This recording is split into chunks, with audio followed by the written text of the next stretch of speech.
Well, you don't know if it's part of the show. Hey, good morning, forever. Good morning, ladies. Good morning, Jax. How you doing? Welcome to the show. I hope you're well.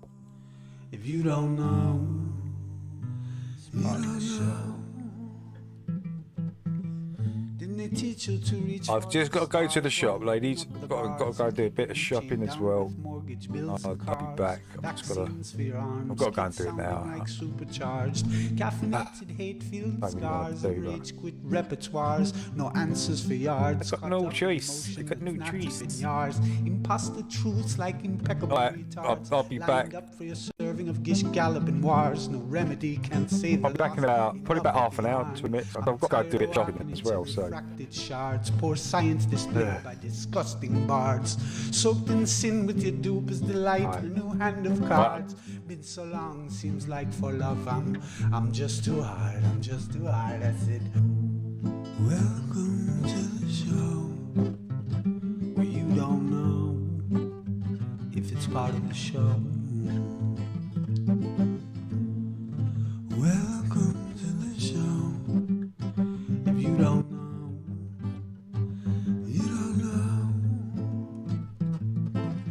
intoxicated eight makes you believe you're spinning in space while you have no shame or grace. It's a disdainful state I used to contemplate how to save myself from my own self-hate. Wonder why I was even made with a dreadful fate, forced to try and awake with a full plate, no one to help me stay awake or educate. I've had to liberate and fight through hidden gates, but my brother, heaven could never be late, and rockets don't work in space. It's all fake, the show is on Mars, it's a joke, but you're too far gone, it won't be long.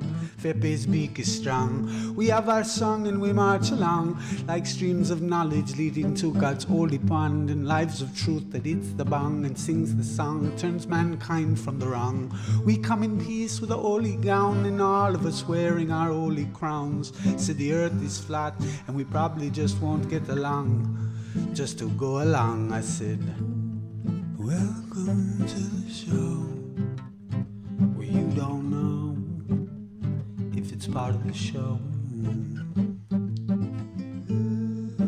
Welcome to the show.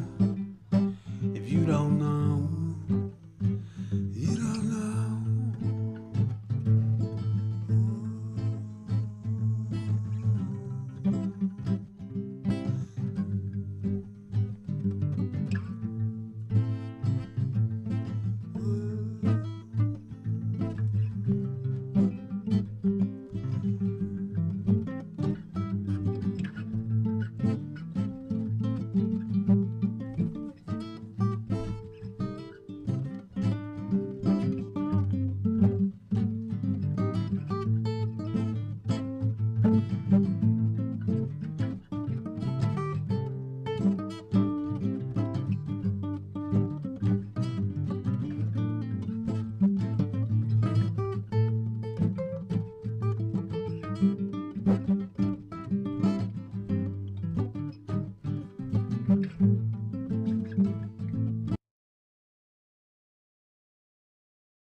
pushing me around, but I'll stand.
Even as we are a nation of immigrants, we're also a nation of laws. Undocumented workers broke our immigration laws, and I believe that they must be held accountable, especially those who may be dangerous. That's why over the past 6 years, deportations of criminals are up 80%. And that's why we're going to keep focusing enforcement resources on actual threats to our security.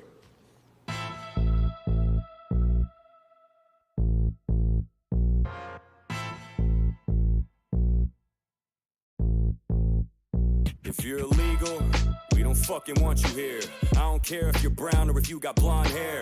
I don't care what color you are, it's all the same. If you're as white as Elon or dark as Kobby Lame, you do it legal. And if you don't, get the fuck out. Rules keep our lives civilized, otherwise we bug out. If we don't vet citizens at the entrances, and it's a recipe for disaster. We can't just let anyone in, that's crazy. They ain't just grabbing random people, they ain't just driving around and packing vans with Latinos. This ain't a haphazard attack on the Latin scene, it's cracking down on those who came through a passage that was illegal. I don't see the issue, and most Mexicans don't either. It's always the younger crowd that's acting so eager. So fuck the kids, ask the parents what they see. If they're immigrants, I almost guarantee they disagree. See, there's no one more proud in this country than those who came to it and did it the legal way and made dough and attained the shit. Then they turn around and see this protest nonsense. All these posters for folks who didn't go through the process. My father-in-law came to this country with nothing, no money to his name, turned nothing to something. And when he sees these videos of all the sudden destruction, he looks me in the eyes and tells me that he's fucking disgusted. You'll never see him in that crowd, it's just a bunch of kids holding up fuck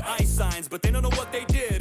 They don't even know who the hell was detained, and if you asked them, I bet they couldn't even tell you their names. It's fucking insane, there's no sense to be had, no thought whatsoever, no direction or path. If you're protesting being sent back to your country, then why the fuck would you be holding up the Mexican flag? Explain it to me, cause really it doesn't make any sense to me. Who's the enemy? Your movement perplexes me. That's like breaking out of prison and going straight to the street and holding up a picket sign for the penitentiary. You know, I always been a firm believer in statistics. I always thought the numbers that you see are realistic, but I don't know. After the riots in LA, I think the unemployment rate is way higher than they say. Look at you fucks, good heavens, Pete's sake. Y'all been out in these streets now for several weeks, man. Y'all just doing it to do it. You don't even care that much. You ain't doing it for the cause, you just there to tear shit up. And what the fuck's with all the white people up in the mix? My people always gotta have something to fix. Did you ever think for one split second they don't want you there, and you're just getting in the way of what they're trying to accomplish here? Don't worry, you don't have to face it alone. If there's a racial issue, we'll make it our own. You think screaming at the cops at the top of your lungs is gonna make them have a change of heart and drop all their guns? Like a scrawny little long-haired bony fucking white dude is gonna say some profound shit to an ICE agent, and it's gonna make him change his mind about his occupation. Like, you know what? You're right, this is racist. I'll get you a job. I'll get you a job, man. I can get you a job. I can get you a good paying job. I can get you a good paying job. Guns don't belong here. Put the gun down. I'll get you a job. You're fucking hired. Please, man. Look, I ain't heartless. I know that there's a lot of anger and pain this causes. There's a lot of people that did no harm at all. But you gotta understand, dog, the law is the law. And breaking it with good intentions doesn't make it right. You ain't exempt from the consequences, you gotta pay the price. You should've thought twice before you did what you shouldn't. But I'm willing to bet that you knew the risk and you took it. And that's the problem, why you came here in the first place. The fear of getting caught wasn't as worse as your birthplace. Just food for thought, instead of trying to elude the law. Maybe you should all be trying to solve the root cause. Why is it our duty to adjust our immigration? We ain't the ones to blame for the function of your nation. Instead of coming here and telling us we need to change about you try to start a movement in the country that you came from. I know what you're gonna say, that's a hard sell. Corruption in the government and plus the cartel, those are big issues, something we need to sift and get through. And I'd be more than happy if we helped fix it with you. But not like this, not by taking down our borders, but by giving you what you need so you can salvage yours. Military support and economic assistance to go to war with the forces that's threatening in y'all's existence. It wouldn't be that hard for us to chisel off a piece. Look up a chart, dog, I mean we've almost given y'all the least. So fuck it, we're already stuck in debt with trillions. So what's it gonna hurt to spend a couple extra billion? Shit, in my eyes, helping our neighbors is critical. I'd rather give you residuals than Ukraine and Israel. We've given them hundreds of billions of dollars each, and you know how much we've given y'all? 3. I ain't saying that you need it or to beg us for it. I'm just saying that we spend a lot and we could lend support. I'm all for helping out the country to the south of us, but politicians never put their money where their mouth is. They always say they care, but they never give a fuck. They just put a band-aid on the cut, but never stitch it up. Even if you make it here, it doesn't change the fact that the rest of your nation remains in chains and trapped. The Mexicans I talk to love their country deeply, even though growing up in that bitch wasn't easy. They're grateful for the opportunity that we provide, but they remember where they came from and they love to see it thrive. So while you're protesting, put that on your piece of paper. You want the US to help you make your country safer, but until then, if you're illegal, you can leave here. You don't want them there, and we don't want them here either.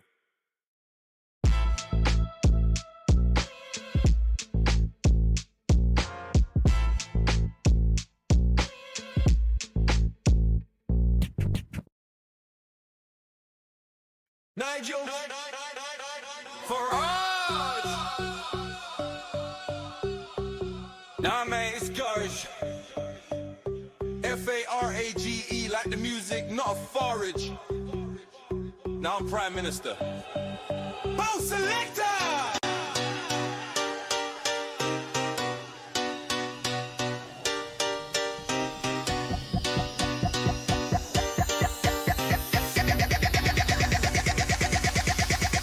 From the pub to the parliament floor, beat stomach clean, now he's crying at the door. See a quick came back, bit of a twist, now I'm fishing by Blinheim with a pint and a fist. Camo jacket clean, Union Jack pin, Richard Lai jump ship, traitors grin. He left reform, I took the stage, now it's two-step swing from Nigel Garage. Farage, Farage, this is Garage. Took the crown, the crowd's in a barrage, down the street, bounce a pint in the fridge. Reform on the rise and I'm back on the ridge. Nigel Garage, now I'm living large.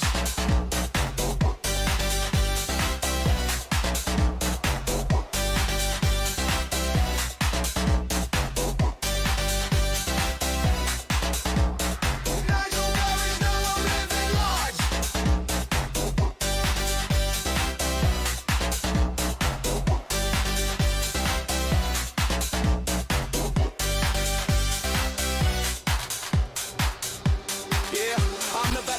Brexit pen, shut down boats and I did it again. Trans in the wrong wing, not a chance. I rewrite law in a camel stance. Catch me in the commons in a cords and tan, with a glint in my eye and a pint in hand. See us back but the chair was warm. I leave the storm and reform's new form. Starmer's out in a plastic boot, I'm in boots from Luke. 3-piece suit, Blinheim views while I cast my reel. Now number 10's got a garage feel.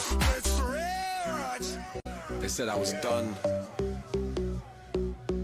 but they choked on the baits. M-Selector! Cause I'm sitting on the throne. Call it Pub Estates. M-Selector! Fleetwood's gone, Zia's back, traitors kneel. Farage went garage, signed the Brexit deal. Get Farage! Farage! This is Garage. From EU scrap to Marlboro's carriage. Wrote the plan with a rod and pint. 2029 now looks so right. Farage! Nigel Garage, bring tonight. Nigel Garage, now I'm living large. Nigel Garage, bring tonight. Nigel Garage, now I'm living large. You thought it was forage? Nah, mate. Nigel Garage, Prime Minister of the pub, of the pint, of the people. Bo Selector.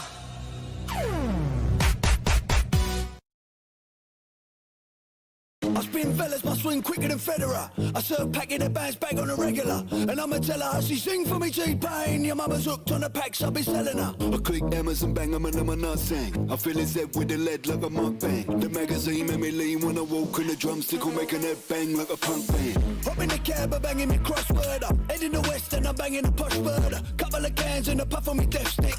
Click on my fingers, he's cutting me cough dirt. Ringing the bow bells, bringing the website. I'm flinging the dry food, bringing the cassette. Belling me non-stop, sending the lads there. Hop in my drop top, I'm running a man down. Mr. Big Bucks, I'll be looking at business. Dressed to kill, mama got me up on a hit list. Pole position, had a fella running the distance. I'll be banging, giving the triplets. The bigger the bag, the bigger the butt crack. The bigger the chance the birds up in my contacts. The figure's a big deal, a pen on the contract. Sign me up, Barry, give a tip on me top end. And I'll be whipping a wire, puffing a Benson. Pushing a pack, the full stack like I'm benching. Giving the fish scale, that slide like a penguin. Flipping the chick on my bills, why fuck a pension. Slow-mo vision, I've been puffing the peace pipes. Selling free fires to the fiends by the seaside. I'm a tail lines in the seams of my Levi's. With a stack figure, the Nicki Minaj we earn. And I'ma tell her how she sing for me, T-Pain. Your mama's hooked on the packs, I'll be selling her. I click Amazon, bang, I'm a nothing. I feel his head with the lead like a mukbang. The magazine made me lean when I walk in the drumstick. I'm making that bang like a punk band. Hop in the cab, I'm banging me crossword up. Heading the west and I'm banging a push bird. Couple of cans and a puff on me death stick. Click on my fingers, he's cutting me cough dead. Ringing the bow bells, bringing the website. I'm flinging the dry food, bringing the cassette. They're belling me non-stop, sending the lads there. Hop in my drop top, I'm running a man down. Mr. Big Bucks, I'll be looking at business. Dressed to kill, mama got me up on a hit list. Pole position, had a fella running the distance. I'll be banging, giving the triplets. The bigger the bag, the bigger the butt crack. The bigger the chance the birds up in my contacts. The figure's a big deal, a pen on the contract. Sign me up, Barry, give a tip on me top end. And I'll be whipping a wire, puffing a Benson. Pushing a pack, the full stack like I'm benching. Giving the fish scale, that slide like a penguin. Flipping the chick on my bills, why fuck a pension. Slow-mo vision, I've been puffing the peace pipes. Selling free fires to the fiends by the seaside. I'm a tail lines in the seams of my Levi's. With a stack figure, the Nicki Minaj we earn.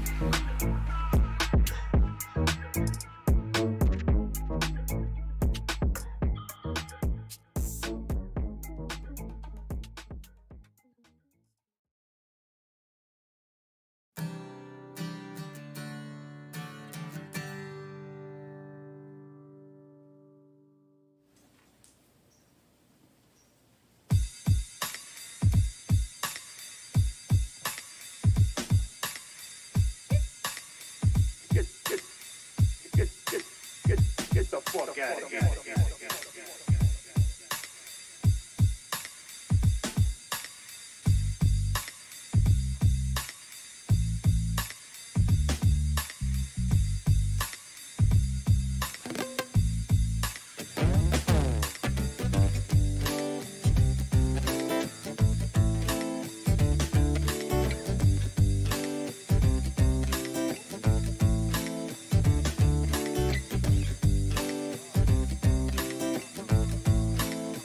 Kevin, come on over here and tell him what time it is. Okay.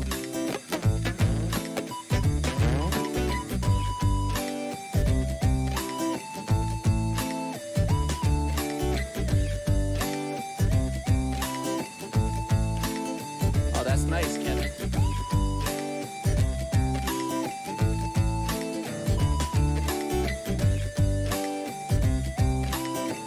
All right, now get out of here.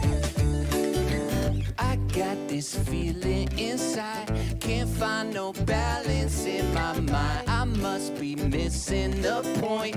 I need a coffee and a joint. I got this feeling inside, can't find no balance in my mind. I must be missing the point. I need a coffee and a joint. Coffee in the joint, coffee in the joint. Yeah. Coffee in the joint, coffee in the joint. Coffee in the joint, coffee in the joint.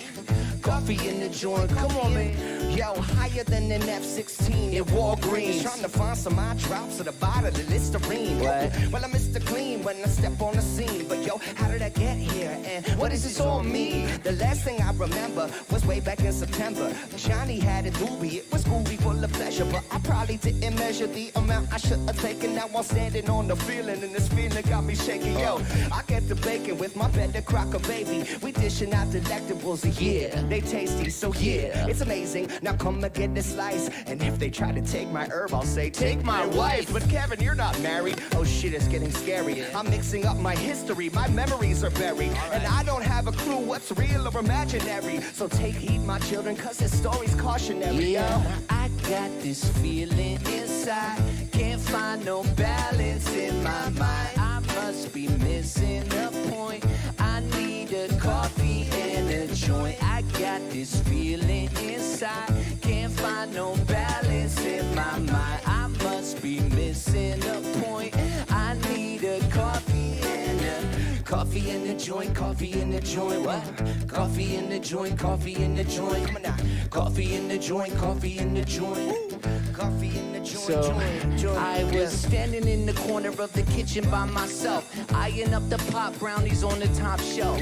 I'm thinking maybe just a nibble or do, but I didn't eat dinner, so I gobbled down too. Oh shit, I fucking blew it. Yo, I got to keep this conversation fluid. Yeah, too high to function. I'm feeling like a clown at a funeral luncheon. I'm a goner, man, I've reached my marijuana maximum consumption. Yeah, goddamn hors d'oeuvre, threw my knife for a curve. But I could be the hero that this party deserves. So I boot and rally, sink the last cup. Turns out it was my team's cup. Fuck, I got this feeling inside, can't find no balance in my mind. I must be missing a point.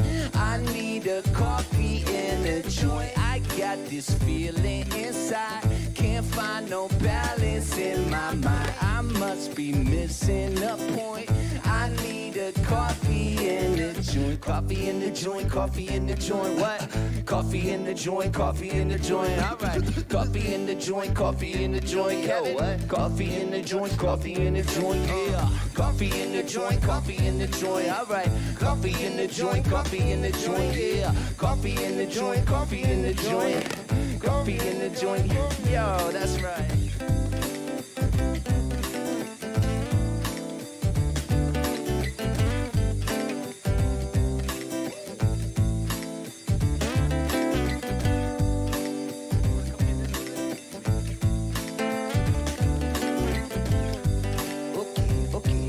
Let's take them out.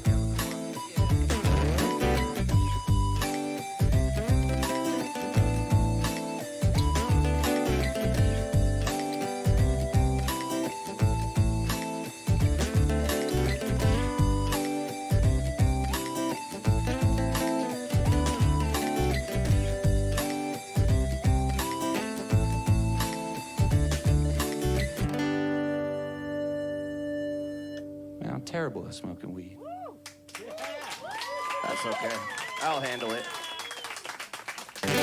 Thanks, yo. Sugar Shack gonna take us like way far. It's like S to the U-G-A-R. Sugar Shack gonna take us like way far. Yeah, yeah, yeah, yeah, yeah, yeah, yeah,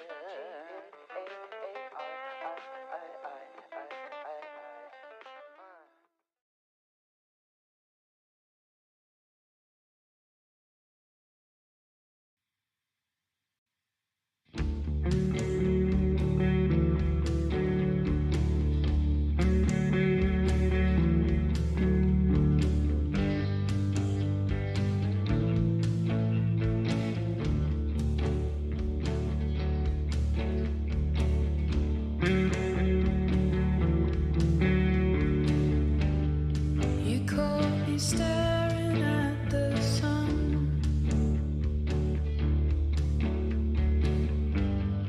I thought I was the only one. I saw you standing alone on the dance floor. On the dance floor of my heart.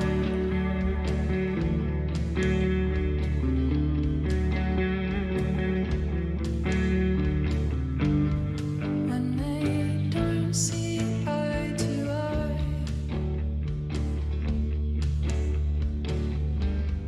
he always leaves her to cry.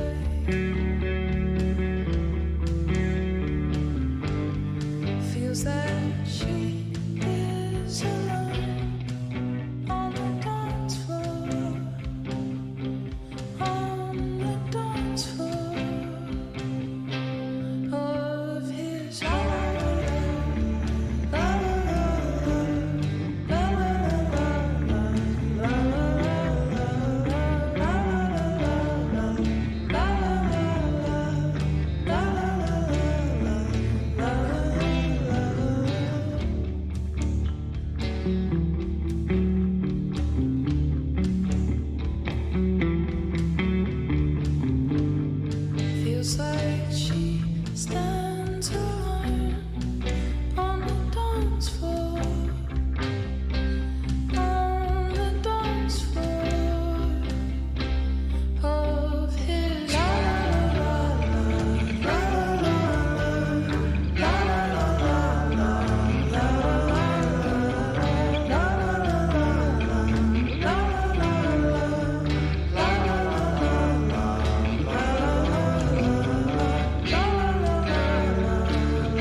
baby.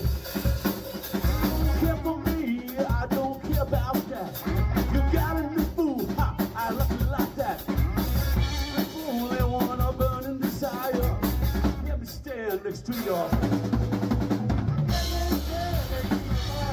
let me stand now.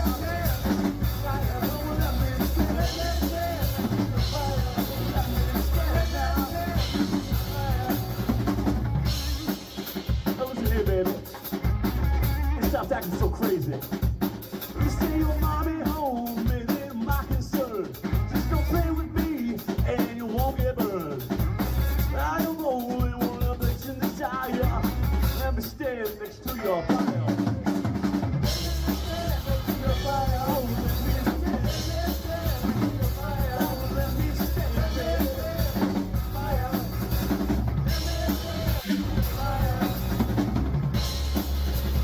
Move over, and let Craigie take over.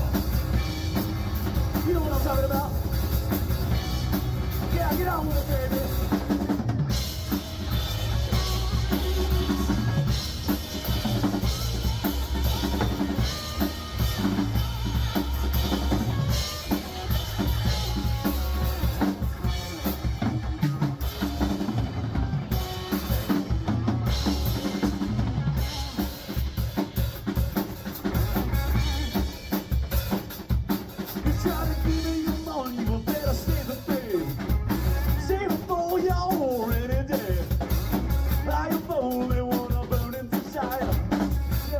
Next to your fire.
Hey, how is everybody? Let me just check.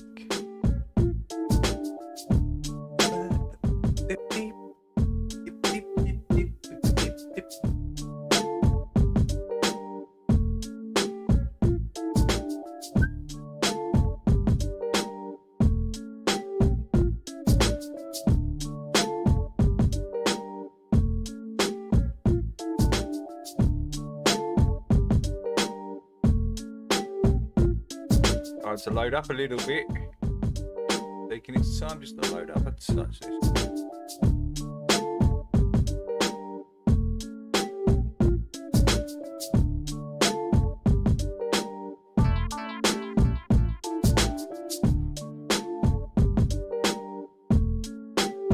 Let's do some shout outs. Who's come in? I know Jax and whoever in earlier.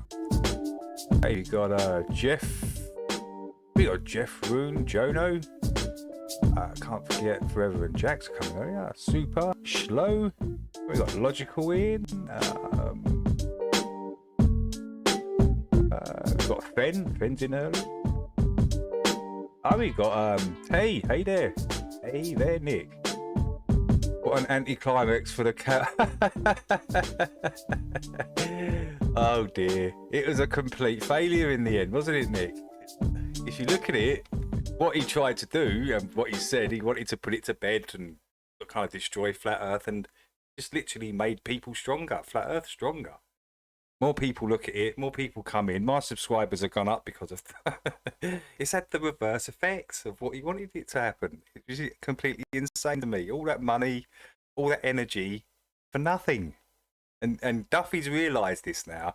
And the final debate was the final blow. That's what it really. That's why he's done this farewell, because he knew none of the flat earthers turned up. None of them. They're not interested, Duffy.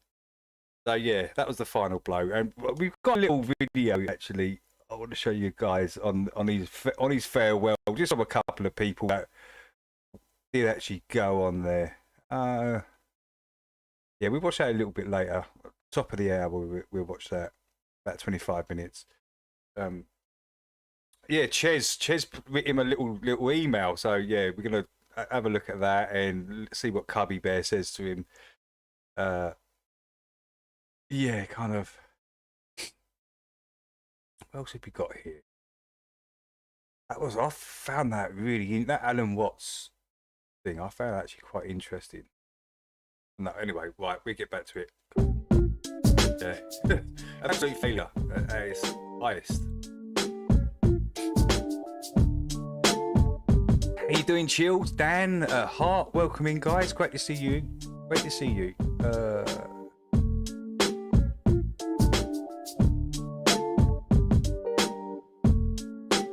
It's kind of crazy, man. I don't know. Duffy thought he was going to get away with this. You know, it's just.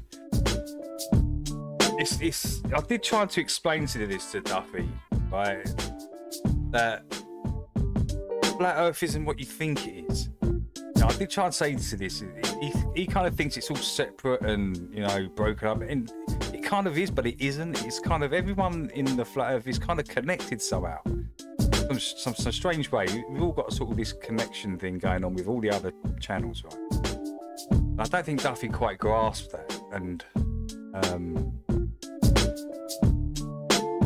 yeah, the way the pushback was going to happen, I don't think he was kind of ready for that either. You know, and he tried to, you know, the final experiment went on to the final experiments. As soon as he did that, we knew it was a clown show, right? It was a joke. As soon as he did that. And now the final debate and then the farewell. Come on. And for some reason, these Globies think they've got some sort of victory. No, you've failed miserably. All you Globers have. Completely failed. And the less we withdraw, the more we withdraw from you, which we've been shouting out for the last 5 years via these Flat Earth channels, i.e. Jaren, pushing and promoting people like Fight the Flat Earth and McSoon. Well, it all makes sense now. So the more we withdraw from those morons, they have no content. Did you see? They have no content. Just like what Duffy with these final debate, no one turned up. So he didn't have anything, which then registered in his head, man, it's finished here. Now, let me tell you this, if Whitsitt turned up, Karen B turned up, let's say Dave Weiss turned up there, and, you know, Nick in the chat, so just say Nick went on and a few others went on, just say Dale, I'm not saying, right, I'm just saying, he'd still be going. Believe me, he would still be going. But because he got rejected from the Flat Earthers, it's like, bye-bye. Yeah, good riddance, Duffy. Good riddance. So, yeah, it just didn't work for him, did it? It didn't work. He tried, bless him, but we told him how it would go exactly. And you don't have to be no oracle or anything. It was pretty obvious. We've seen it before. So, you know, it'll happen again. Remember, we've got the stupid documentary to come out yet, which is going to be funny. Full of nonsense.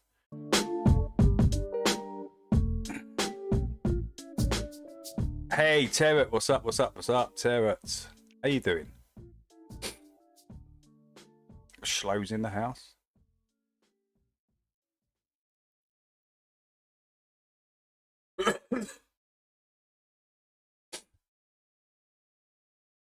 recreating that. Don't jinx me. No.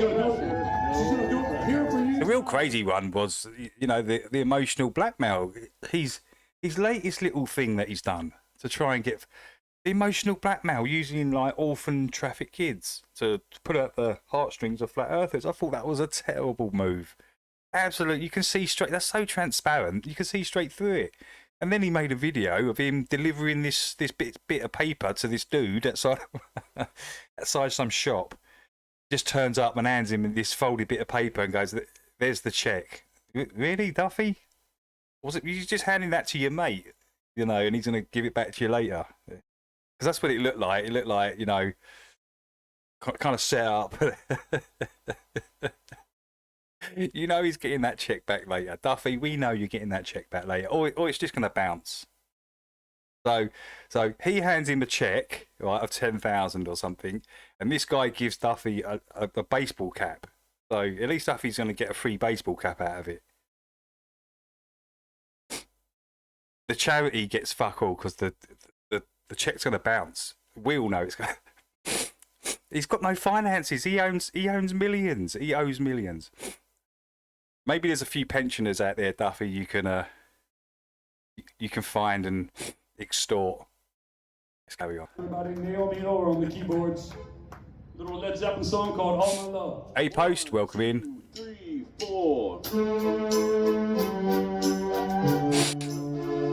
Ches, I see Duffy read out your email. It's quite funny. We're gonna play that top of the hour. Ches's email and what Cubby Best said. The rest of them were just globe. I mean, hardly any flat earthers went on there for his farewell. You had a couple. Cubby Bear went on there just to ask him some quite good, actually good questions. You know what everyone wanted to kind of ask, but he should have stuck on some of them. He should have made him squirm a little bit more. He should have made Duffy squirm a little bit more. I mean, look, listen, if Duffy didn't have none of these financial allegations and he was a legit guy, a legit pastor, you know, a man of God, if he was actually like that, I probably would have went on there and had a chat with him. But with all that past allegations and, you know, pension fraud and all this, and it's just terrible, terrible look. No flat earther wants to be around that. No flat earther wants to be even near that. Because, you know, and you're not saying nothing about it, and you're just carrying on as if nothing happened. No, okay, let's talk about your financial allegation stuff. That's where I would have went. I think Cubby does go there a little bit, but, you know, he just mentioned the financial allegations. He didn't go into it. I would have said, Duffy, can you explain to me and the whole audience what elderly fraud is, please? Why didn't someone say that? Why didn't someone go on there and can you describe what elderly fraud is? Because he obviously knows, because he's been charged with it. So, yeah, that's where I would have started with any conversation with Duffy. You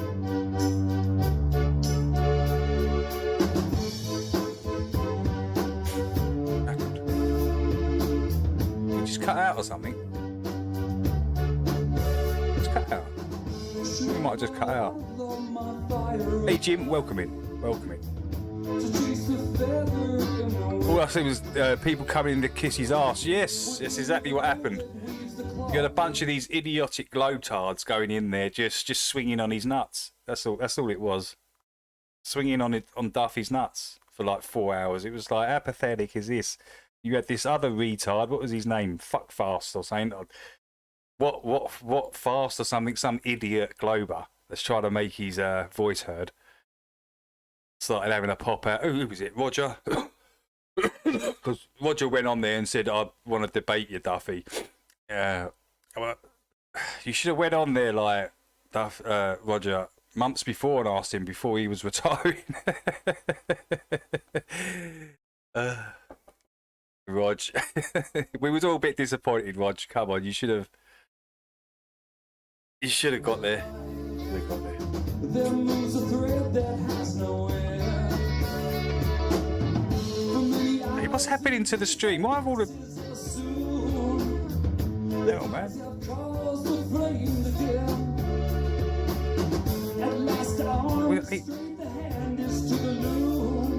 That's 9.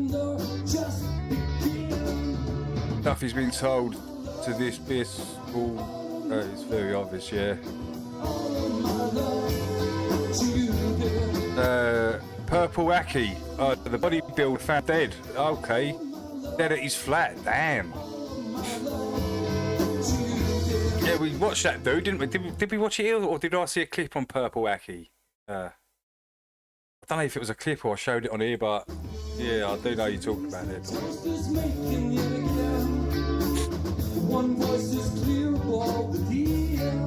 Purple Aki is now blue. He is. Oh dear.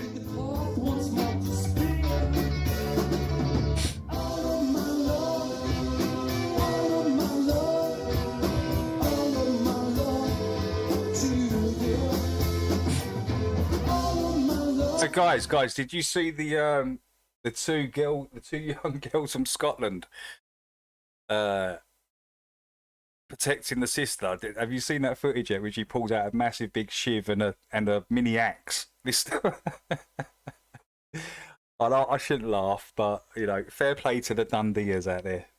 You know, I've been looking. I mean, can you imagine what that little girl's mum's like?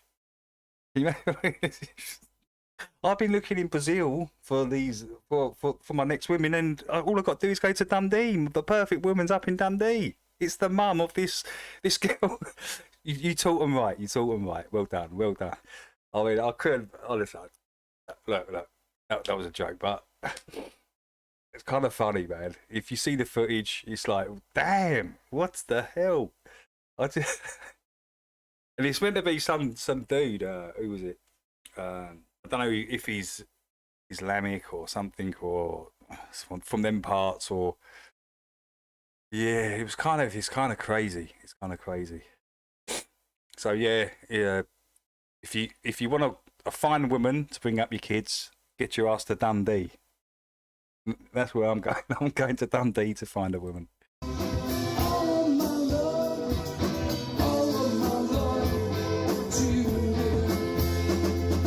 Hey Rooster, how you doing?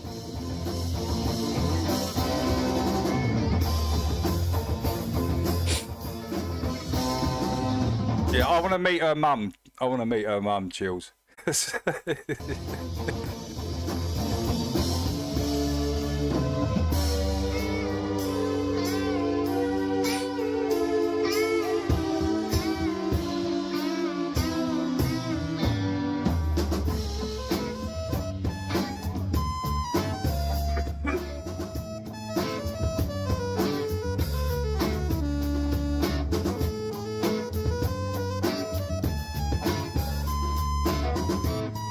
Listen, guys, I don't condone any sort of violence. It's I just thought it was. So I've got a strange sense of humour. I find that funny.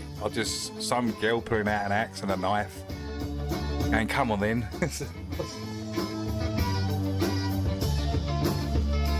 Probably isn't funny, but for some reason I find that funny. It's my sense of humour.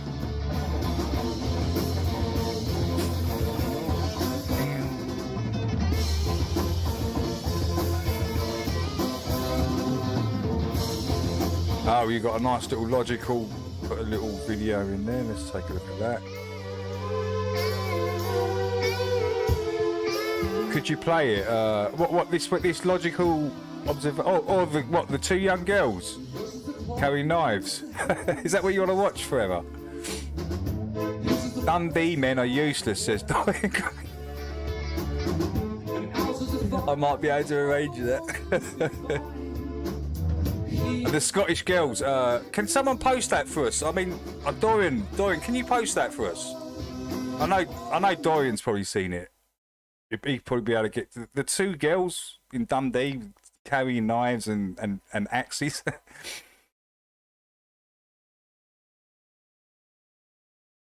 Let's go back here. Anyone got the link for that in the chat?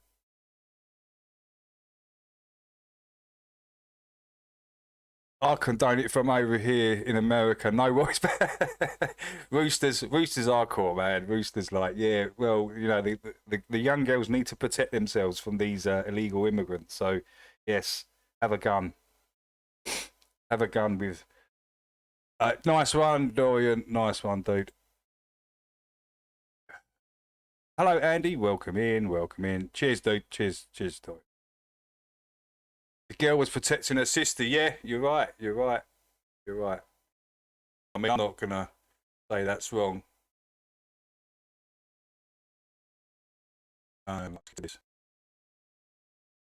This disturbing video has been spreading like wildfire on social media. Right, let's just host. Right, let's go for it. I think I might be able to up this 720. That's better. Let's take a this. So the guy with the camera is the bloke, and he's sort of he's approaching these two girls, but she seems pretty scared, and she's moving backwards. So he's approaching, she's moving away. Right? It's all in the body language, man. This disturbing video has been spreading like wildfire on social media, showing two girls yelling at a man, filming them as they move. Look, she's stepping back, he's moving forward with the camera, she's stepping back, and then she pulls out. God. Oh, when I first seen this, my jaw dropped. I was like, damn, what's going on there what's going on in Dundee? That's crazy. He flashes at him. The girl, who was later arrested, is being praised online as a hero for standing up for herself. But the question remains, what actually happened? Here's everything we know about the incident. It is hard to make out exactly what the girls are saying in the clip. It must be pretty rough out there. I mean, you know, it's probably a parent thing as well. It's probably got so rough in Scotland or Dundee, or because it's like this in everywhere, right? You don't know who's on the streets, you don't know who you're talking to these days. It's chaotic out there. So it's like, yeah, take this axe and this knife and protect your sister. I know it's a pretty extreme way to do it, but you know, I can see a lot of people kind of doing this with their kids, honestly, because it's getting that crazy out on the streets at the moment. Because they are frantically yelling with thick Scottish accents. But at the beginning of the video, the younger girl seemingly accuses the man of treating her inappropriately in some way, before she hurls the accusation, "Fucking kid bashers. Get the f*** away from us," the taller one pleads. Kid bashers! At that point, the man filming says, "Show the knife, show the knife." Show the knife! Show the knife! To which the younger girl reaches behind her back and pulls out what appears to be a knife and a hatchet in either hand. Show the knife! The taller girl yells, "Don't f***ing touch my little sister, she's f***ing 12. Don't f***ing touch my little sister, she is f***ing 12! Wait till I f***ing catch you," she says while pointing the knife at the man. Wait till I f***ing catch you! At the end of the video, the man says something that sounds like "Malata, Malata," Maratha, Maratha! which does not appear to be an official word in any language, and the meaning of which remains unclear. What? Two other people can be seen watching the incident unfold in the video, a person in a pink shirt, and the foot of someone wearing black and white Adidas slides. As the video has been spreading, rumors have swirled about what led to the confrontation, which played out around 7:30 p.m. on Saturday, August 23rd, when police received a call about a female youth with a bladed weapon in St. Anne Lane, Dundee. Several police cars reportedly responded, and a 12-year-old girl was then arrested and charged, which has outraged many people on social media as a gross injustice. One of the most common threads of speculation is that the girls were protecting themselves from the man, whom people online have accused without proof of being an illegal migrant. One of the most popular posts on X, which has been viewed over 23 million times, states, "Little girls scream at a migrant recording them before brandishing an axe and a knife to warn him off. What is happening to our country?" The owner of X himself, Elon Musk, contributed to the unsubstantiated narrative with a repost on August 26th, which linked to a video with the text, "What type of country allows foreigners to rape and torture thousands of their children? Then they arrest the girls who carry protection for themselves." As that incendiary version of the story has made its way across social media, images of the girl brandishing the knife and hatchet have been turned into a meme in which she's made I'm sorry, I shouldn't. even being compared to Scottish rebel. It's the new Joan of Arc. We found the new Joan of Arc. We found that she's in Scotland and she's 12. Oh shit! She is literally the reincarnation of Joan of Arc. She is. William Wallace and being called Dundee's Braveheart. Fans can even buy a t-shirt, but it turns out the narrative playing out online is far from what happened. Oh, mate, they're making a killing off this. They're making t-shirts and stuff and artworks. Oh, man. Because according to Scottish police, the only one who did anything wrong is the 12-year-old girl. According to authorities, it was the girls who approached both the man who was filming the video and the woman he was with, not the other way around. A statement from the chief superintendent, Nicola Russell, read, It didn't look like that. It looked like that he was approaching them and she was taking steps backwards. That's what it looked like to me. And the other girl said, "We are aware of misinformation don't touch my sister," or saying she's 12. So something happened. Being shared on social media in relation to an incident where a Bulgarian couple were approached by youths in St. Anne Lane, Dundee, on Saturday, August 23, 2025. And according to the BBC, no one else, outside of the 12-year-old, was believed to have been arrested or wanted in connection with the incident. The Daily Mail has identified the individual taking the video as 21-year-old Fatos Ali Dumana, a family man who says he and his wife legally moved from Bulgaria to the UK 4 years ago. Now he's speaking out with his version. Well, legally moved back. Dumana told the outlet that he and his wife were on their way to a shop when the young girl started messing with him, something he says was captured by the store's surveillance cameras. He also told the Daily Mail that there was one more person also who told them, the police, she was attacking me and calling me a f***ing migrant. I'm not an illegal migrant. I have done nothing wrong. I have not. Nah, I don't believe none I of did that. not hit them. I am a human, not an animal. In fact, the Courier reports that police confirmed to the outlet their investigation into the incident had concluded. Humza Youssef, a former... Right, yeah, right. We've seen the scene there. That's pretty insane, right? It's pretty insane. We'll come back to this in a minute. It's a nice 20-minute video, actually. Still got, like, top of the hour.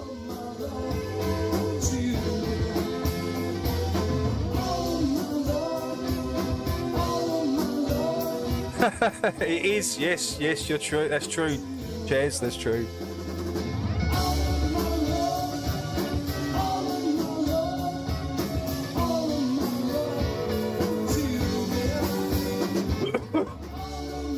Yeah, the spin. You don't know what really happened. All you'd seen is a recording. You know, this Bulgarian guy could be telling the truth. You know, he might be walking down the street with his wife, and you know they might have walked past him, heard him talking, started calling him an illegal immigrant and all this, and harassing him. Then he's pulled out the phone and recorded that moment. So you don't really know the build up to it. Yeah, they could. A lot of people are spinning it. The story, yeah. Of course they would. They would do that. They would spin it in their own.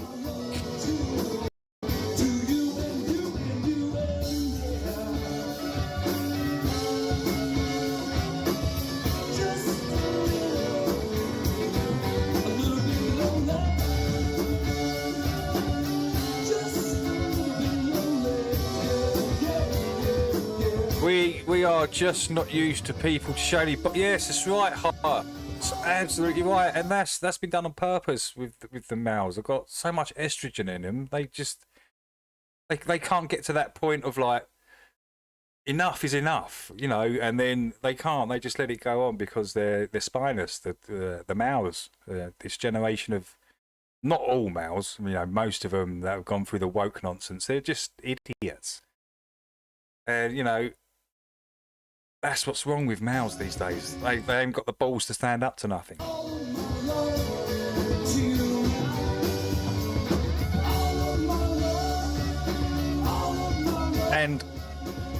And listen to you spineless males out there. Women don't like that. Women like men to be men, not soppy little gimpies. Emotions everywhere. Idiot. Nah, women don't like that. They really don't. No, they like kind men, but they like men to be men, right? They don't like these feminized men, let's say.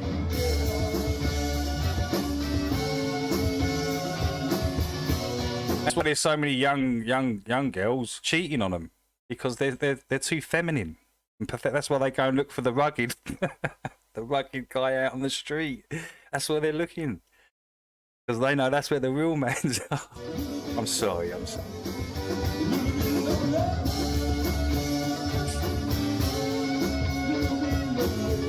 Yo, King's in the house. King Cavin's in the house. We got King Cavin in there. Hello, Dan. Yeah, social engineering. Oh, it was about that time. It's top of the hour.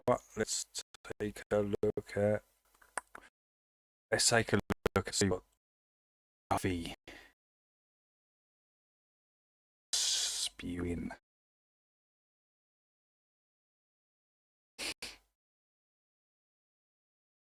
That was worth it, wasn't it? Let's just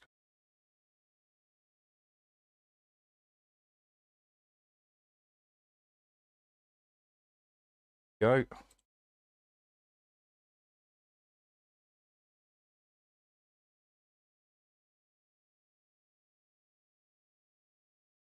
Because I've enjoyed following you since you started. It's been incredible. Look at these gimpoids. These complete gimpoids. These globetards. I mean, look, they just love balls, don't they? They love them on their head. Look, balls on his head. It's just balls, circles, and maps. They're just completely obsessed. Gonna miss all of you as well, but it's definitely time. Well, good luck with any other projects that you. No. He's out of here, you moron. I know you just want to swing on his balls and white knight through him and get out of here. To take on. Thank you so much. And another English moron swinging on Duffy's nuts. You have a good evening. Get out of here. Real quick before I add Chad, and again, everybody, I see you in there. I'll get you guys so quickly. Mr. Cheswick Music is in the comments. And Ches, man, did you write this in the comments or did you email him? Did you actually email him, Ches? Was that an email, Ches, or was that in the comments?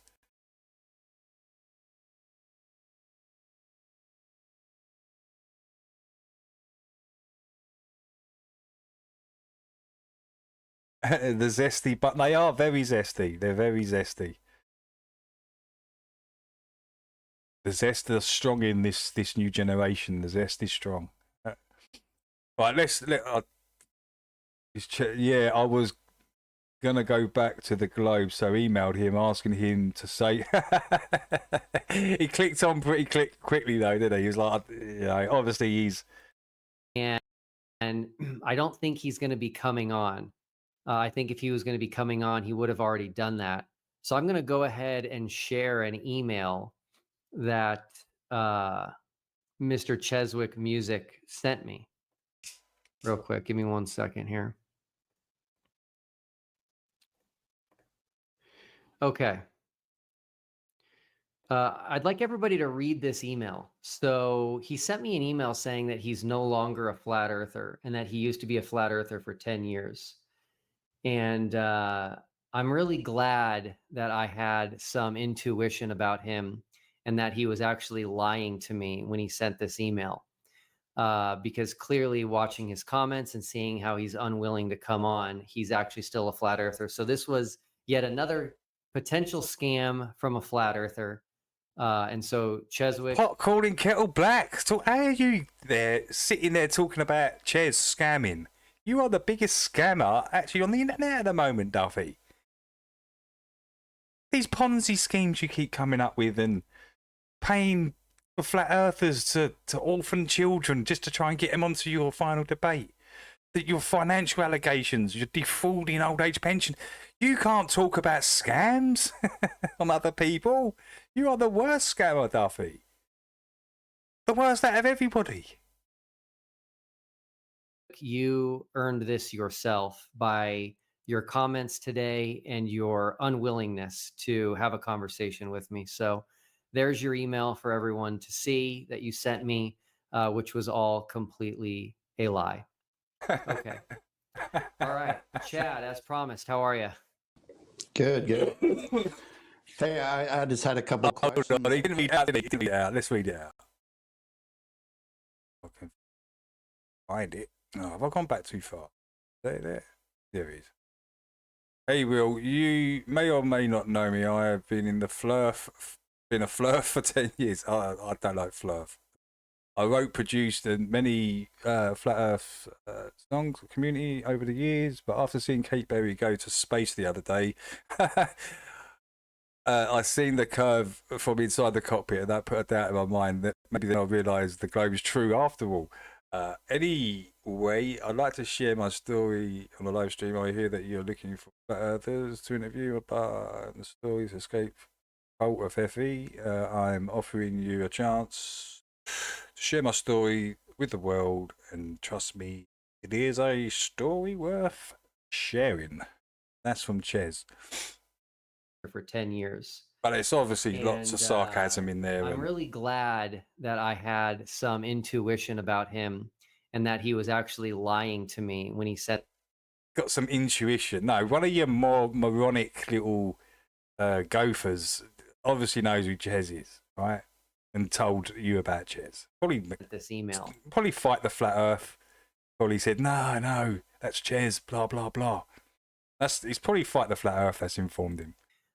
Because clearly watching his comments and seeing how he's unwilling to come on, he's actually still a flat earther. So this was yet another potential scam from a flat earther. And so Cheswick, how is he scamming you though? There's no money involved. There's no finances involved. There's no scamming involved. You do that. You're a master at doing that, Duffy. So you can't talk about scams with Cheswick. There's no money involved. He's not scamming anybody. He's just clowning you, you moron. That's what he's doing. He's clowning you. So, let's repeat this again. You're the only scammer here. By your comments today and your unwillingness to have a conversation with me. So there's your email for everyone to see that you sent me, which was all completely a lie. Okay. All right. Chad, as promised, how are you? Good.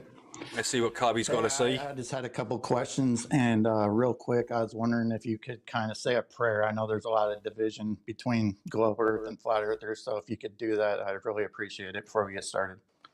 Sure. You want me to pray for everybody? Absolutely. Okay, no problem. Heavenly Father, I'd just like to come to you today and just ask that you can open hearts and minds.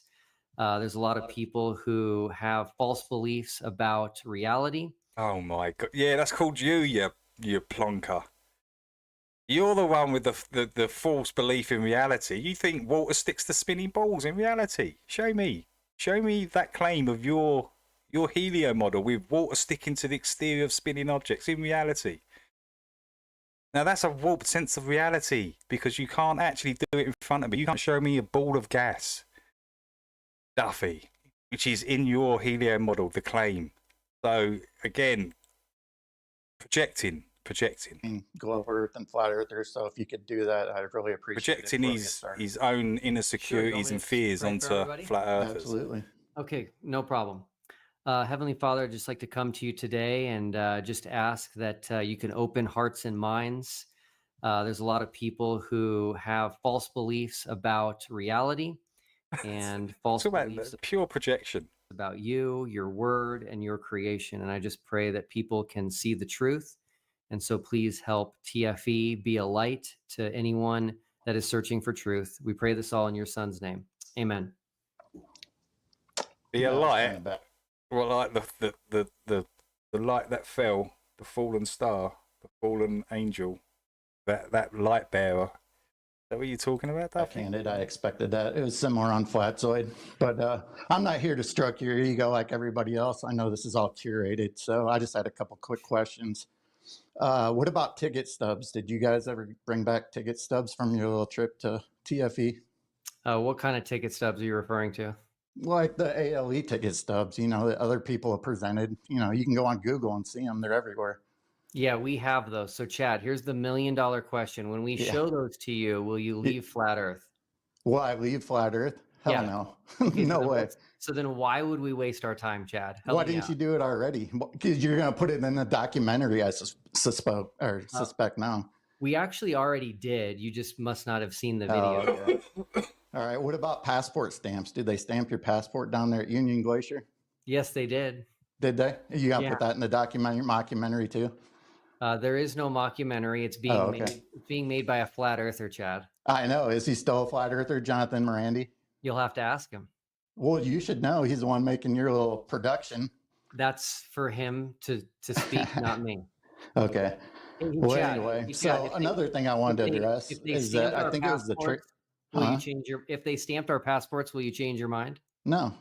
Okay, so I don't why think would we- anything you say is real. You would have done it already. Then But why anyway, are- going we back. already did. Yeah, whatever. So in your prior little trailer to this, you said that there was a mass exodus of flat earthers, right? And then in the next Lies. That is the biggest lie. That is what he just said there. He knows he's lying. That is the biggest lie. This mass exodus of no one went anywhere. We're all still here, Duffy. All the channels are still here. In fact, more have popped up. So what you're saying is absolute nonsense. This exodus, like a handful of people, which were just in some weird scam, they were in some like crypto cult, right? Them scammers. They were the ones that flipped, and we wanted them out for years, actually. You've done us a good job getting rid of the morons, Duffy. That's all you did. Many flat earthers. And it's just basically a handful of idiots. So which is it, Will? Is there many flat earthers or is there? Yes, they did. Did they? You got to Yeah. put that in the mockumentary too? There is no mockumentary. It's being can see the truth, and so please. Sorry, I'd help take it back TFE because- be a light I'll talk. to anyone that is searching for truth. We pray this all in your Son's name. Amen. That was kind of backhanded. I expected that. It was similar on Flatzoid. But I'm not here to stroke your ego like everybody else. I know this is all curated. So I just had a couple quick questions. What about ticket stubs? Did you guys ever bring back ticket stubs from your little trip to TFE? Can I rewind? How do I rewind? Like Is the it better ALE to- ticket stubs, you know, What's that that other do? people. What kind of tickets? Ah, 5 seconds. That's what I Like need. the ALE ticket stubs, you know, that other Okay. people have presented. You know, you can go on Google and see them. They're everywhere. Yeah, we have those. So, Chad, here's the $1 million question. When we Yeah. show those to you, will you leave flat Earth? Will I leave flat Earth? Hell Yeah. no. Okay, so No then way. So then why would we waste our time, Chad? Help Why me didn't out. you do it already? Because you're going to put it in a documentary, I suspect now. We actually already did. You just must not have seen the Oh, video. okay. All right. What about passport stamps? Did they stamp your passport down there at Union Glacier? Yes, they did. Did they? You got to Yeah. put that in the mockumentary too? There is no mockumentary. It's being okay. made. It's being made by a flat earther, Chad. I know. No, Is he's he still not. a flat earther, No, Jonathan he's not. Morandi? He ain't no flat earther. Come on, man. You'll have to ask him. Well, you should know. He's the one making your little production. That's for him to speak, not me. Okay. Hey, Well, Chad, anyway, hey, Chad, so if they- another thing I wanted to if they- address if they is that stamped I our think it was the trick. passports, Will Huh? you change your? If they stamped our passports, will you change your mind? No. Okay, so I don't why think would we- anything you say is real. You would have done it already. Then But why anyway, are- going we back. already did. Yeah, whatever. So in your prior little trailer to this, you said that there was a mass exodus of flat earthers, right? And then in the next breath, you said many flat earthers believe. So which is it, Will? Is there many flat earthers or is there an exodus? Those two are not in contradiction with each other. How do you? They're know? not. That seems No. weird. Sure sounds like it to me. Okay, no, it's not at all. All right. So who There- backed there it? was no Maybe mass I exodus. He's missed just it earlier. You're gonna bullshitting. Tell us who backed this little thing. I will be stating that. Yes, Oh, you already said in your trailer prior to this, you're going to tell us in this. I am going to once I get through everybody in the waiting. Oh, okay. in the waiting All room. right. I figured it maybe it was like McToon or somebody like that because he's your only mod in the chat, I've noticed. He's not the only mod in the chat. Oh, it's the only one I've seen. But anyway. What did I say? Im, McToon, Fight the Flat Earth, Simon, Dan, Jaren, they're all in this little weird culty clique. They really are. They're in this little gang. So I guess why wouldn't you spend all this money that you spent on this trip on your church? Like as a pastor, that's Damn. Good question. to me, I would put my money towards my church. And what Talk, Cubby, talk. do your congregation think of that? Sure. So people choose how they want to spend money. And Okay. Okay, let's talk about how you make money, Duffy. Right? Can you explain to me and the audience what elderly fraud is? That would have just killed him. That would have just went straight to the heart. Well, that's on your rap sheet. We've all seen your rap sheet, Duffy. It says on there clearly, elderly fraud. Can you describe what that is, please? Ooh. But he's glad I didn't go on there. Right? Yeah, fair enough. So if you go eat fast food, I could ask you why you didn't give that money to your church, but that's not I a good don't eat argument. fast food, but anyway. Okay, but you get my point, right? Yeah, I get your point. My church was not a fan of my project at all. Okay. And they have now changed their tune, seeing how successful it was. And Really? They've now changed their McTune. Are you gonna have people from your church say that anywhere? Some of them already have on YouTube. Oh, okay. Yeah. Fair enough. Okay.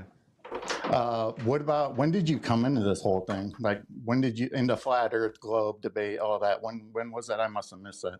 The first time I even knew flat Earth was a thing was around August of 2021, when a friend of mine posted about it on Facebook. Really? Okay. bunch of So gimps you coming being up. Bob Enyart's producer, you had no knowledge of flat Earth prior to that? I did not. No. Really? So that fittest dude. That's your mentor, Bob Enyart's your mentor, and you didn't know anything about flat Earth prior to that. That That's fittest flat correct. earther. So That sounds crazy to me, You guys- but that's just me, my opinion. Sorry. you guys are poor researchers. Okay, then how'd I know that? And when he did his thing, I was not working for him. Oh, okay. That just seems weird that you'd be tied and call him, in your own words, your mentor, and not know anything about flat Earth. No, I know what Bob Enyart was about. Another good question. You called him your mentor. We all heard it, Duffy. Look at his face. He's like, oh shit. We have to do this Bob Enyart thing again. Because I'm a poor researcher, but you didn't know. Got it. Okay, so what point are you making? Huh? What point are you trying to make here? My point is that, like, I think you're full of crap. I think you're just a salesman. I don't think that you really have anything to do with any of this. You're backed by somebody, probably the people that you ripped off in all your little escapades with your venture capitalism or whatever it is you did before. Yeah, and see, this is where he should have went, right, now tell us what elderly fraud is, Duffy. Look at his face. He's like, mentioning the financial allegation. Damn. Hope he doesn't mention elderly fraud. Hope he doesn't mention pension funds. Oh, please don't mention pension funds. Anyway. Hey, Chad, So, yeah. I'm going to give you some credit right now. You are correct. Someone was behind this. Yeah, I bet. Probably the courts that you owe settlements to all your clients that you ripped off. Talk, It's Cubby, not. talk. I'm going to tell everybody who was behind this. All right, good. Let's hear it. I'm not going to do it right now. Oh, okay. Well, I'll listen. I'll make sure to hear it. Okay. Hey, So real Chad, quick before I leave, if I could. hold on. All Hold on. right. I'm not kicking you out. Do you? All right. I've been searching for something and I can't find it from the entire flat Earth community. Do you have any actual evidence the Earth is flat? I don't care about any of that, dude. I really don't. You're going to ask, everything you do is curated, right? Everything you do is curated. This is a question from like McToon or somebody like that. It's not you. This ain't coming. You're just the puppet, dude. Okay. So, Talk, Cubby, nice. if you don't have evidence for a flat Earth, then you shouldn't believe in it. Why does it matter? That's a question I have for you as a pastor. There's hundreds of proofs. There's hundreds of proofs, but you know, you only need two. You only need 1, 2, or 3 of them, really, to completely dismantle this nonsense here behind him. And you all know what they are. I don't have to say. Who care? Why do you care so much as a pastor that a group of people fail? Do you care that I fail, or do you care that I succeed? I care that you come to know the truth. That's a passion of mine. Okay. And what is the truth in your opinion? In this debate, the truth is we live on a globe. No. Oh, okay. No. Why is that so? Why are you so No. passionate No, about it? Duffy. Reality tells you the complete opposite. Reality tells you the complete opposite, that we are on one of these things spinning around, hurtling in all different directions, in infinite space, going nowhere. We do not. Reality and what you observe is the opposite. About that. Are you willing to concede that you might be wrong? I mean, I'm passionate about truth in general. okay. And when I see people, mostly in the church, talking about the fact that we live on a flat earth, that affects me emotionally. And so I did this as a ministry for the kingdom. but also for mankind in general, so that we can just stop this flat Earth nonsense. He's helping mankind. Oh gosh, he just doesn't realise, does he? He just doesn't know what he's doing. He doesn't even know what he's saying, really. It's not helping anyone. It's only hurting people. No, it's not. And enlightening people, it's waking people up from their slumber that you want to keep people in, Duffy. You want to keep people in this fucking bubble so they can't, think in the right way. Because if you believe in this, you've got like a mind prison around your head. It doesn't allow you to go outside of that. A globe Most people, mind like, prison. if you go ask the average person outside of YouTube, nobody even cares about this thing. The ALE, the TFE, nobody even cares. It's just you and these people. But anyway, real quick before I leave, I want to say rest in peace to Zulu, one of the great ones on Flat Earth. And go visit Sovereign Soul Unchained Mind, Roger Ledwell, Ironworks 92,000, Justin Johnson, Tinfoil Sombrero. There's a bunch of good Flat Earth channels to go visit. So that's all I really wanted to say before I left. Geocentric Truth was on here. He's got a great channel you can go check out. Burn the Corporate Fiction, David Banner, Creality, Jesus Saves. There's a bunch. Just go check them out. Oh, nice. You give me a shout out, man. Thank you, Cubby. All the people that you chose to go on this trip were big channels, and they were flip-floppers to begin with, the Jarens, the White Sits, and whatnot. You picked them on purpose. So peace out, Will. Hopefully I don't see you here anymore. Hey, Chad, nice. Nicely done, Cubby. Okay. That's the best one. Cubby went on there and asked the right questions. He went on there like, look, I'm not going to mess about. I'm just going to ask you these questions. And really, he was kind of deflecting a lot. Didn't really answer anything, did he? Yeah, shout out to Cubby, man. Well done. Was put to a vote by flat earthers. Well, how come I wasn't in on that vote? I've never heard of you. Do you have a YouTube channel? No, I don't do content. Okay, well, then I wouldn't know you exist. So yeah, exactly. Yeah, so I'm a nobody, dude. I'm just a nobody that doesn't do research, that doesn't know anything about anything. Flat Earthers actually chose Flat Earth Dave, and he declined a free trip. What to Flat Antarctica, which Earthers? is all Smart on What Flat Earthers? You talking about Witsit and Jaren? Part. It's all anybody needs to know. No one will ever take him serious ever again. No one takes you serious. I don't know about that. No, no one takes you Jerusalem serious. Post does. What? The Jerusalem Post? Are you freaking serious? Jerusalem Post. No one takes you serious. I don't know about that. I do. The Jerusalem Post does. The Jerusalem Post. The Jerusalem. Oh, come on. Come on. Jerusalem Post? Are you freaking serious? I'm dead serious. Okay, Rabbi Shmuel. Yeah, from yeah. Antarctica at midnight, the Jerusalem Post. Rabbi covers. Duffy. That's kind of a big deal. So did you bring back like any mementos from there? Like any souvenirs, anything? Like Yes, we what did you did. bring back? Clothing. Clothing. What, a t-shirt? Lots of clothing actually. You can only purchase it at Union Glacier. You can't Is it get made out of penguins? anywhere else. No. Oh, okay. Thank God. Hey, Chad, Yeah. I know you're not going to believe me, but I do care about you. Oh, thank you. I appreciate that. And I'm going to make you a promise right now. We'll probably never see each other again. I promise you, your life is going to be better when you get out of Flat Earth. All right. It will change your life. All right. Do you mean get out of Flat Earth? It's the reality. It's reality. That's what it is. There's no true Earth. It's flat. Water dictates that. The water level, the water flatness dictates it. Because you got to look at it like this: like water's flat, right, and the land masses are just poking at the top of the water where we reside upon. That's it. It's literally that simple. Thank God for that. All right. God. So it's flat. It's flat. God, we had this moment together. I do thank him for this, actually. Okay. Well, go spend some money on your church, all right? Will do. All right. Are you going back to your congregation? Are you going to start doing that again? Because you haven't done that the whole time you've been doing this.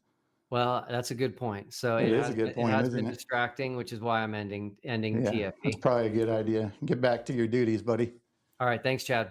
Yep. Bye. Okay. Wait, shout out to Cubby, man. Best one on there so far. Let's see here. Streamer. Who's this? Hi. Hey. Can you hear? Yeah, can you hear me? Yeah, I can. Hi. Hi. Hey, I have a question regarding the TFA Golden Ticket event. Like when Jaron informed you about the offer being fake, approximately or Nick. What's up, Will? Can you hear me? Oh God, Yes, sir. Thanks Are for these waiting. are these all the ball swingers? Hey, you're welcome. Thanks for having this little thing. I'm glad I caught it too. Yeah. But yeah, I just want to say thanks. Thank you for all that you've done, and you didn't have to do that. Like Oh, shut up! Experiment. Oh, not this idiot as well. say, Damn, it's full of morons. Trolling or all these things. But I'm like, okay, well, you know, I took this picture, but I also took the picture from the opposite, looking from the opposite direction. So you can see the curve in that direction also. So Another deluded moron from the hood. Another hoodite coming into. I ain't got a clue what he's talking about. Got a drone and did a bunch of. Who's that? Voice sounds familiar. Oh damn! What was his name? 7 years trying to help people out of it.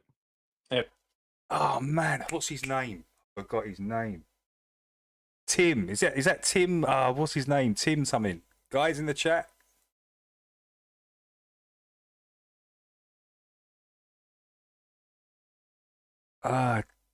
Tim. Do you remember Tim from back in the day?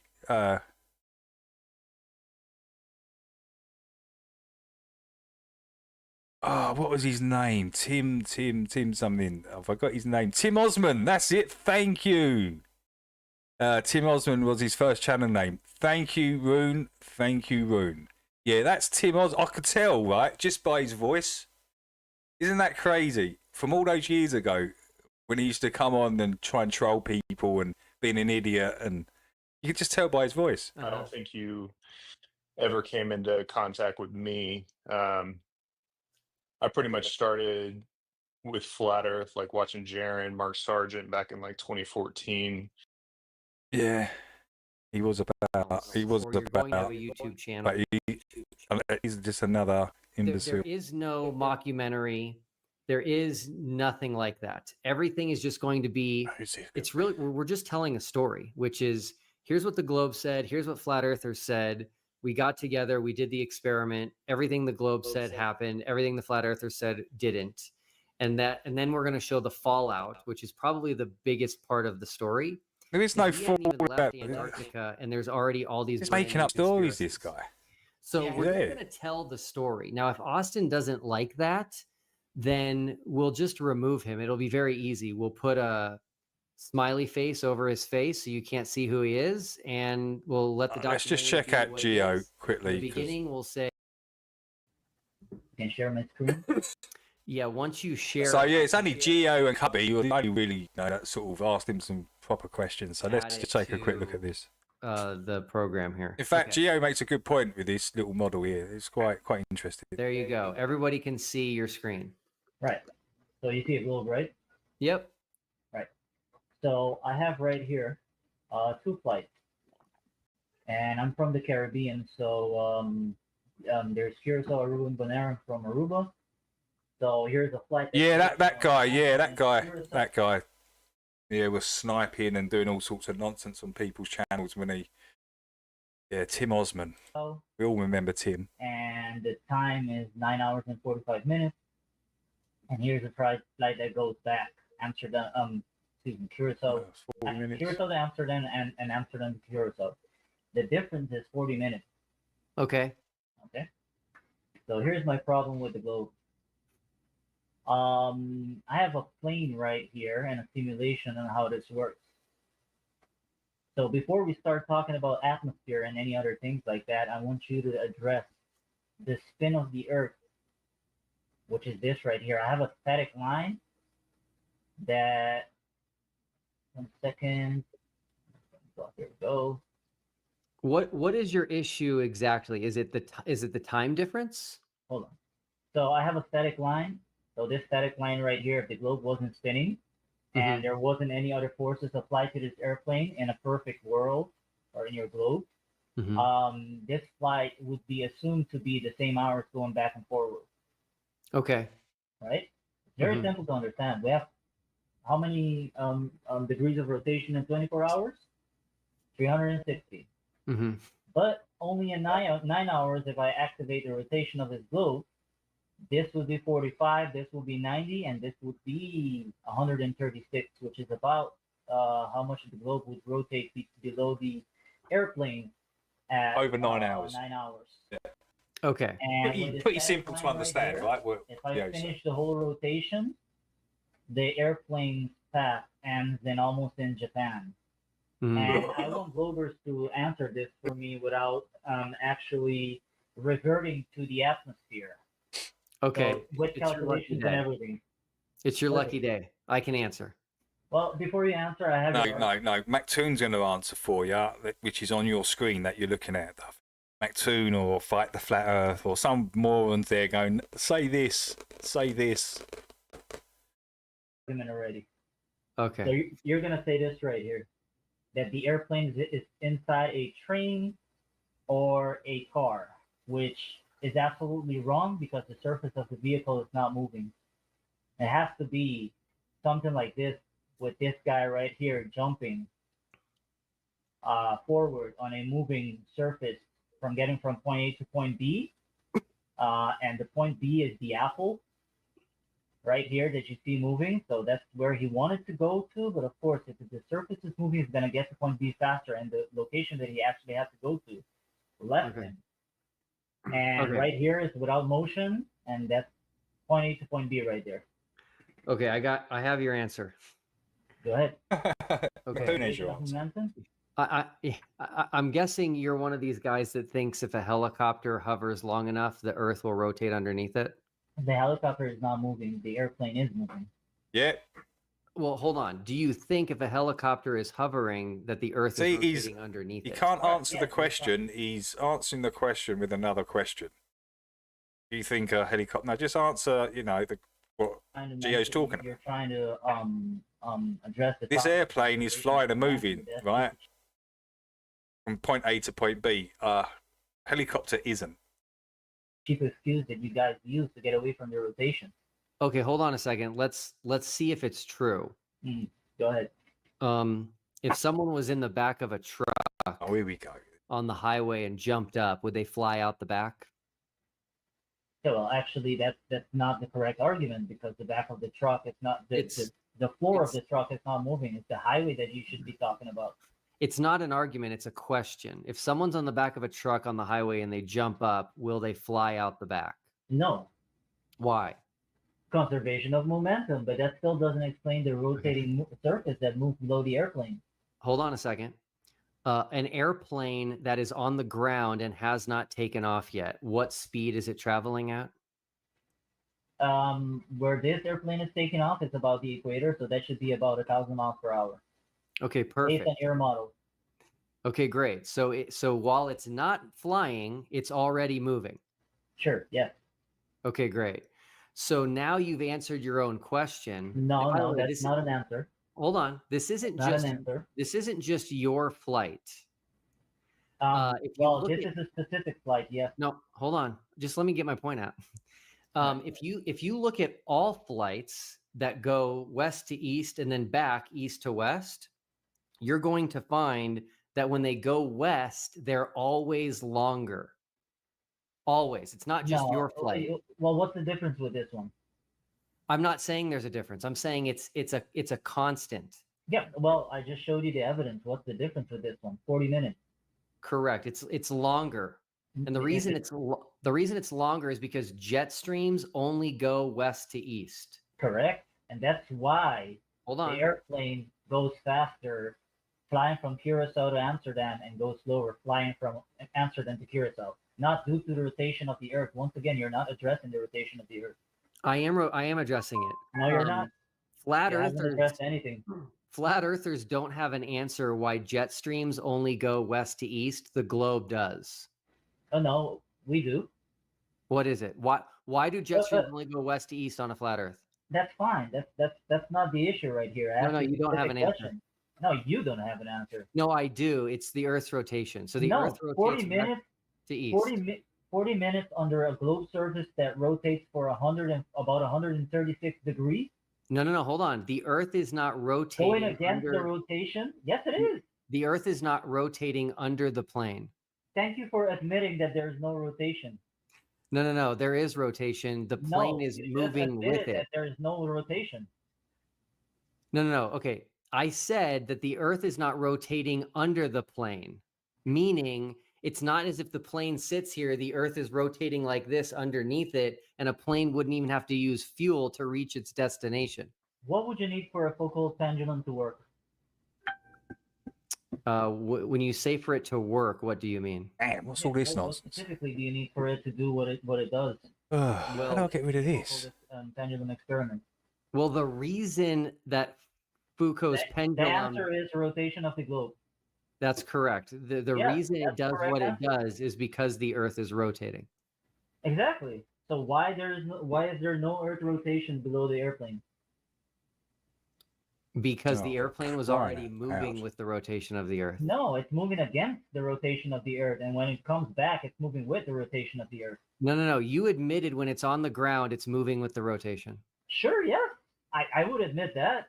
I have no problems with that. But yet you corroborate the helicopter to the moving airplane, and that's incorrect. Okay, listen. If you jump up in the air, you do not stop the movement that you had when you were standing on the Earth with its rotation. Of course not. You don't Neither stop it. neither does That's why you neglect it. neither does the plane. Yes, it does. Okay, what stops the plane? So you're saying that an average speed of let's say a 737 or a Airbus Neos or whatever, a commercial airliner would be flying at a cruising altitude of 500 miles per hour. Average. Sure. Yes. So we'll be going against the spin of the Earth, which is supposedly 1,000 miles per hour at the equator, which is we can translate it to 136 degrees rotation in 9 hours, right? And then we'd be going with the rotation of the Earth. So, but if we're going against it, what is the answer? 500 negative 1,000? All right. Here's what I think you're missing, and then Or are you that Gobi that will always say that the airplane is moving with the atmosphere? hold on. I think I'm gonna tell you what I think you're missing, and then I got to move on to the next person. Right. There's no answer though. You haven't admitted answered a single thing. You admitted that when the plane is on the ground, it's moving with the rotation of the Earth. I have not admitted it. You did. People can Well, rewind on the it ground, and hear yes. that. I'm so sorry. Yes, go ahead. Okay. Yes. When the plane then goes in the air, there's nothing that has stopped that momentum. It's still moving in the same direction and at the same speed as it was with the rotation of the Earth. But you guys always lies about No. not moving with it because the rotation spins in one direction with it, which is west to east, and that's it. It doesn't spin in all directions. You guys confuse the whole argument and get away with lies by saying that, oh no, it's the atmosphere, but you haven't addressed the moving surface below the airplane. Okay, well, just rewind this and listen to it. And I think No, you Duffy, might you didn't have address an opinion, but jack I shit. gotta And go. we all heard I it. let you Again, present you your failed to experiment. answer his questions. You just started asking him questions. Gotta move on to the next person, okay? Yeah, move on, Duffy. Thank you. Okay. Oh, Now, who again, else? flat earthers have no answer as to why jet streams. You only don't have no answer. You didn't answer any of his questions. You literally started asking him other questions, Duffy. Absolute moron. Is that Mac Twat at the end there? Yeah, we don't want to watch MacToon. Another weird pervert. Oh my God, Nico. Should we take a look and see what King Nico... Oh, we've got to see what King Nico... I've got to see. I don't want to. I'm just curious. Let's just see what King Nico has to say. Ah, King Nico. Self-appointed king. that I think most of you are familiar with. This is none other than King Nico. Are you there? You're muted. I'm here.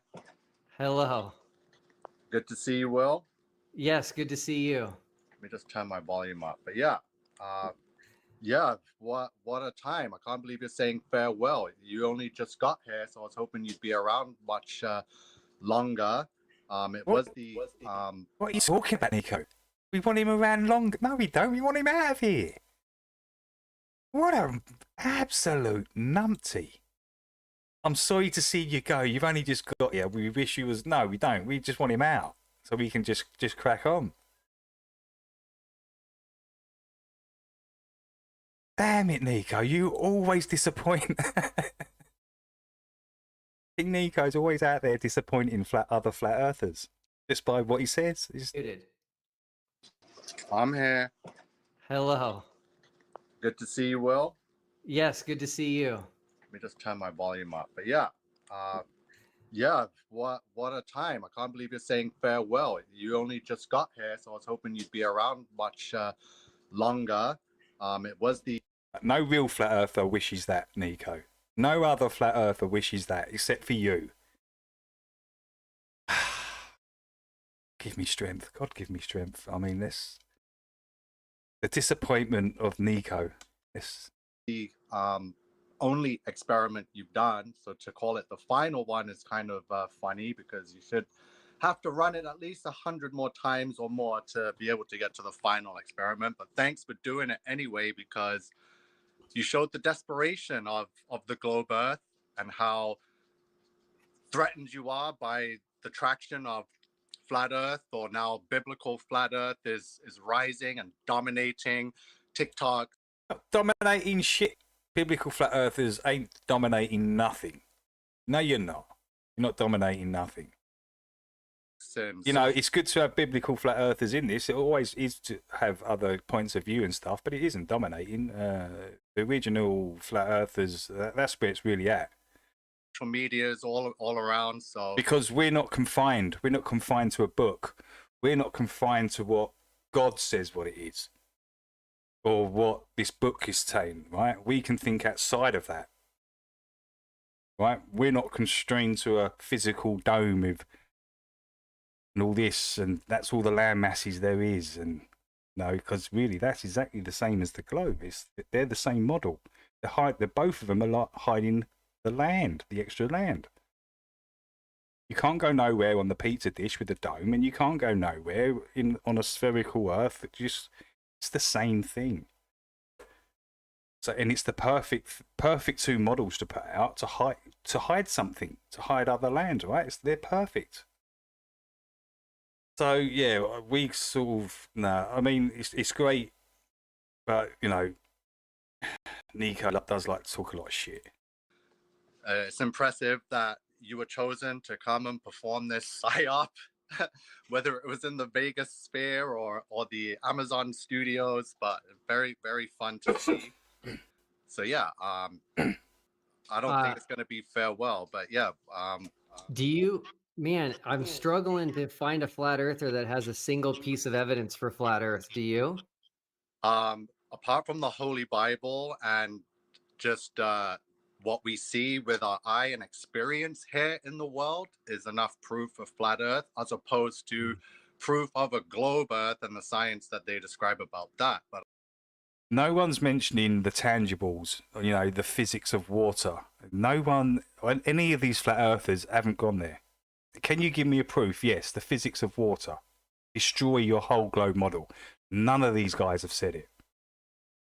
It's the biggest thing to destroy the globe with, because it's tangible. It's, as I keep saying, it's right in front of you. These clowns, they can't lie to you about this substance. All they can do is wrap it up in theory, in mathematics, and all this nonsense to make it stick to spinning balls. And you know, what's the biggest clue for a flat Earth? The Bible and what you see. Come on, bro. This is that's amateur stuff, man. But I'm not going to argue with you about that now and stuff like that. But yeah. Do you believe in bacteria? I don't believe in the germ theory, but bacteria exist. Yeah. Well, I don't see bacteria with my naked eye, so I don't believe in them, I guess. Right. Well, definitely. That sounds like your position. Well, I survived the greatest scam on earth in the last couple of years And when they were forcing and telling people that, what's that, Nico? yeah, you would pretty much be dead if you didn't follow the rules and wear a mask and stay 6 foot, pretty much. Everyone went through that, not just you. And it's this channel telling people not to wear masks, don't put that crap on your hands, and don't go and get the jibby jabber. That's what we were saying. No one listened. You know, a lot of people got ill, and then, you know, we was found to be right. Like always. Defied every one of those rules, and I'm still here. So, But why do you believe in bacteria if you can't see them? well, microscopically, under a microscope, you can see it's there and know it exists, and yeah. Mhm. Well, guess what? When we go to the King micro, Pico. we use microscopes. When we go to the macro, we use telescopes. Okay, and when in the telescope, what you're looking at is not the same as the images that are shown and generated CGI, whatever. But yeah, people have looked through camera lenses and telescopes, and we've seen stars or so-called planets up close and doing all kinds of morphing and stuff, like they're in water. So that pretty much shows that they cannot be solid objects that have atmospheres and ozone layers and land and mass, right? So, so you can't be running away so soon. There's not much that you've done to prove, but to show the desperation that the globe Earth needs to be, you know, a thing constantly. So Every observation matches the globe. It's over. right, It's over. if you say so. But yeah, I feel there's a lot more to come. So myself and a lot of other flat earthers, I'm pretty sure Flatzoid, and to mention a bunch of others, we'll make sure it's not the final experiment, and you're not gonna get away that easy and just say that it's dead and it's finished and it's over. It's really cute seeing all the paid ops coming on and saying, oh my God, this is beautiful, rest in peace, flat earth, but it's been very much entertaining. Well, Flatzoid changed the name of his channel, and he doesn't talk about flat Earth anymore. So you might need to find someone else. Well, but that's because what you did exposed the infiltrated flat Earth movement, overrun by ops, just like, you know, Jaren, of course, you know very well. So you realize that, yeah, this is. Well, that's not true. Flats hasn't stopped talking about flat Earth. He's just on another subject at the moment, Duffy. That's all. He's talking about the Bible and stuff. Believe me, Flats will talk about flat Earth again, right? It's pretty obvious. Didn't he even go through some of this? So he's still a flat earther. He's still going through. He's just talking biblical stuff at the moment. Flats is completely entitled to do that. He is like into the Bible, right? So wants to be a part of and to separate and be a biblical flat earther, right? So, and we've always existed. I was always here, but was never really into the flat earth movement because of Dave Weiss, and I don't get along with those characters, right? Because they do give off, you know, like police vibes, you know, ops, secret agents, right? So. Well, how about this? Since you brought up the Bible, Genesis 1:5 says, so the evening and the morning were the first day. The sun had not yet been created. So what is a day in Genesis before the sun is created? Well, it was darkness. So there was everything was without void, right? But as you know, the firmament was created. So you keep missing out that part. The creation of the sun and the moon were created at the same time, equally. They are equal. The sun was the greater light to rule the day, and the moon is a lesser light for the night. So. But what's a day before the sun is created? I can explain that on the globe. It's one rotation of the globe. I don't think flat Earth has an answer. But it doesn't say that, though. It doesn't say anything about what a day is before the sun and moon. It doesn't say about globes in the Bible, Duffy, you moron.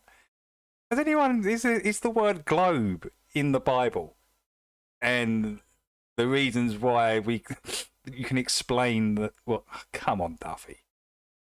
There was Nonsense. No rotation. Everything was still and firm in its place, immovable. I believe it says. It doesn't say that in Genesis 1. So I think you should just say, I don't have an answer for what a day is before the sun is created. But it definitely does not say there was rotation or angular or tilt or anything of the sort. So definitely we figured firm that and out. immovable, firmament, dome.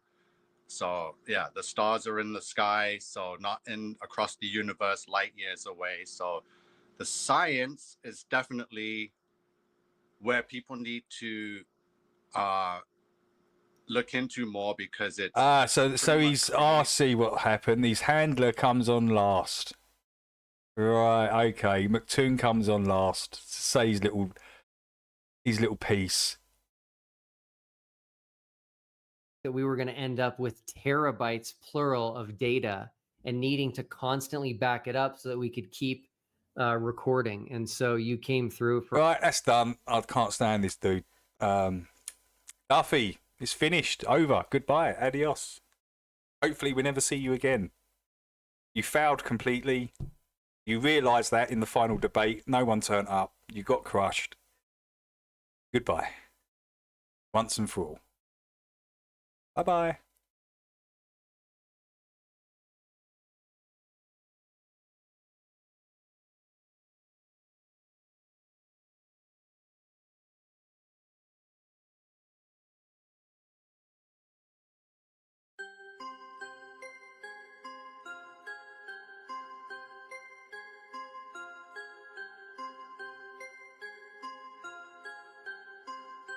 I've never noticed that before.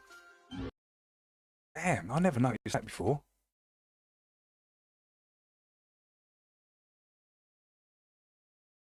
Should be there, right? Should be right there. Zenith. You got that at the bottom there. Is that? Little mark there. Zenith should be there. So you've got the pattern up here at the top here. Seems that it's different. It's a different capsule.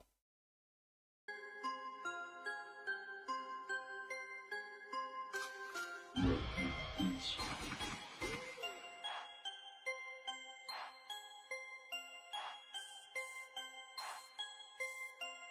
at this. Look at this. People actually believe that there is a car. Space cars. Well, I think it looks so ridiculous and impossible. And you can tell it's real because it looks so fake, honestly. Like, we'd have way better CGI if it was fake. This is live on the air, okay? I'm going to zoom in on the Earth in Photoshop. You see the Earth? Okay, I'm going to go to Image, Adjust, Levels, and I'm going to bring the levels up. Uh-oh. What is that? Why is there a square box around the Earth? Oops. It is Photoshop, but it's has to be. It is Photoshop, but it's has to be. It is the world that has been pulled over your eyes to blind you from the truth. What truth? That you are a slave, Neo. Like everyone else, you were born into bondage, born into a prison that you cannot smell or taste or touch. A prison for your mind.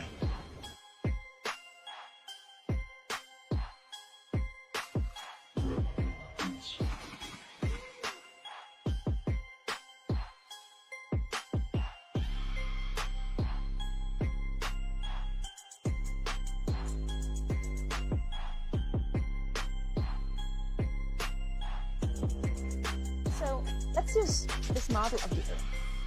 And let's enlist the help of a friend, Taxi. You might know her. Next segment, I'm going to show you how NASA grabs objects in 3D space rotates them around, manipulates them. They can do this with water, with cloth, anything. And the cool thing about it is we can take what they're doing, what they're seeing, augmented with their VR, that is. contact virtual reality augmented lenses, and put that on a separate video layer live. And this is what we've been talking about for a long time. Moving objects ain't there. He's looking at a screen where the object is, and they can manipulate that live as if it's actually there, but it isn't. So that's why this guy's moving something that isn't there. That on a separate video layer live.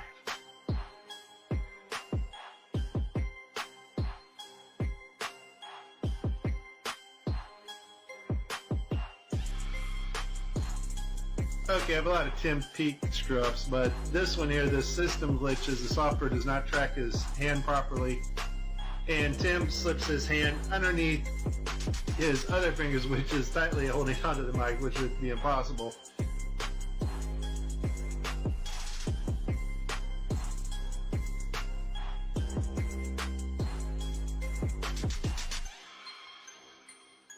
You can tell it's real because it looks so fake, honestly. Like, we'd have way better CGI if it was fake.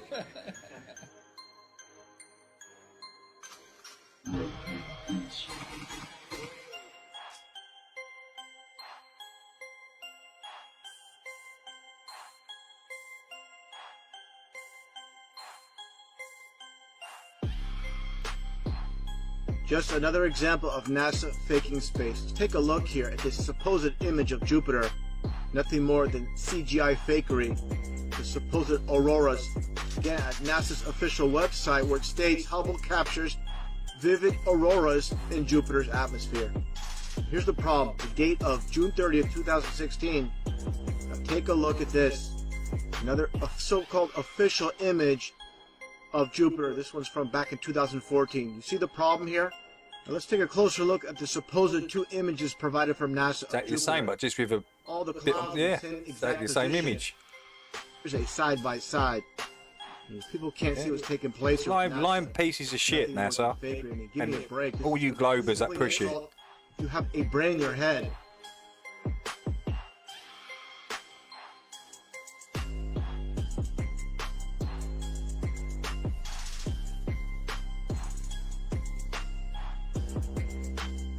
Look like you're in a studio, maybe in Omaha, Nebraska or something. The shot is so clear. Is this a hoax? Are you really in space still? I don't know. We're going to have to do something for you.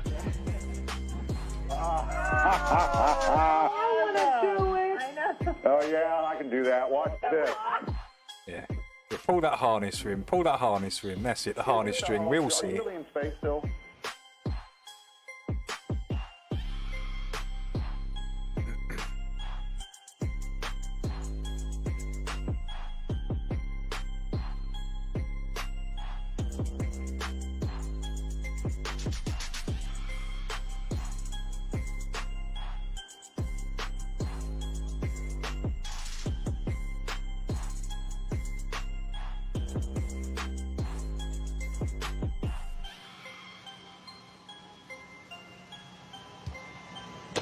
What a moron. He's a complete sort of thing McToon would do.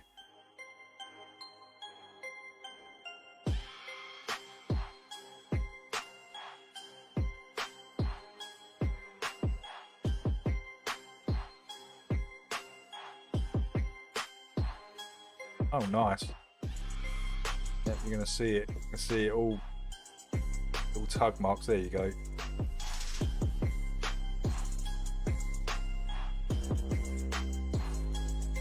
Hi, I'm Noah. Could you do a somersault right now?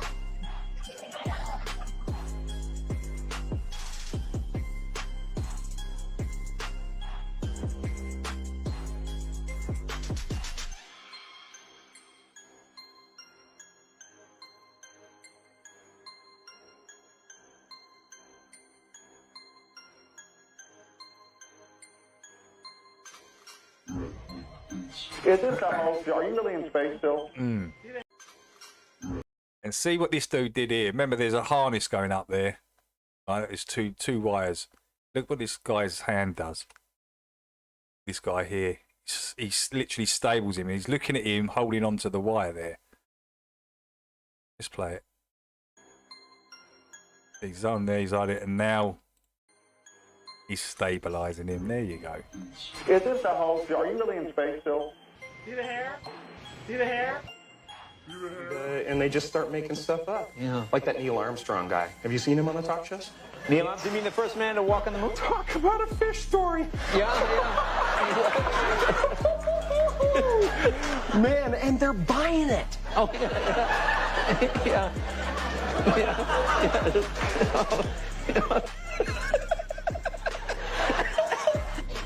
So many times during spacewalks outside the International Space Station, we can see air bubbles rising up. Can you touch on how there are air bubbles in space? Can you be more specific? Air bubbles?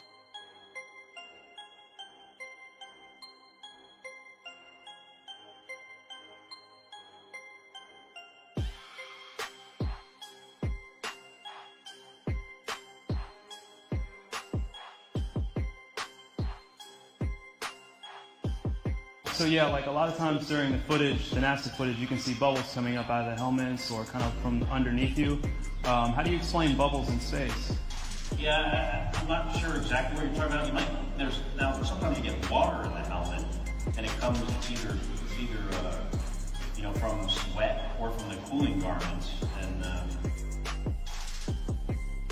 that's generally what that is. I've never seen any kind of air bubble anywhere. Could it be that you're filming in an underwater pool and you're not really out there?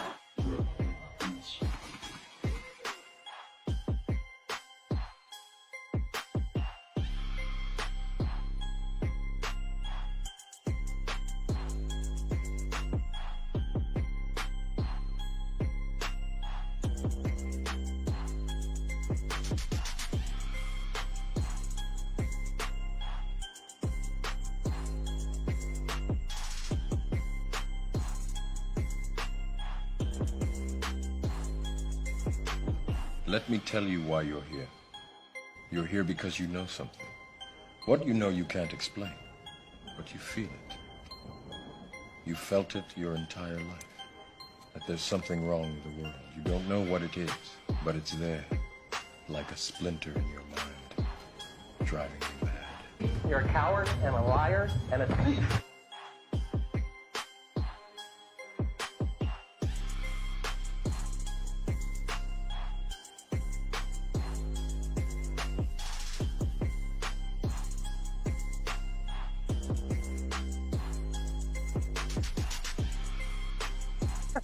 Hasn't gone anywhere.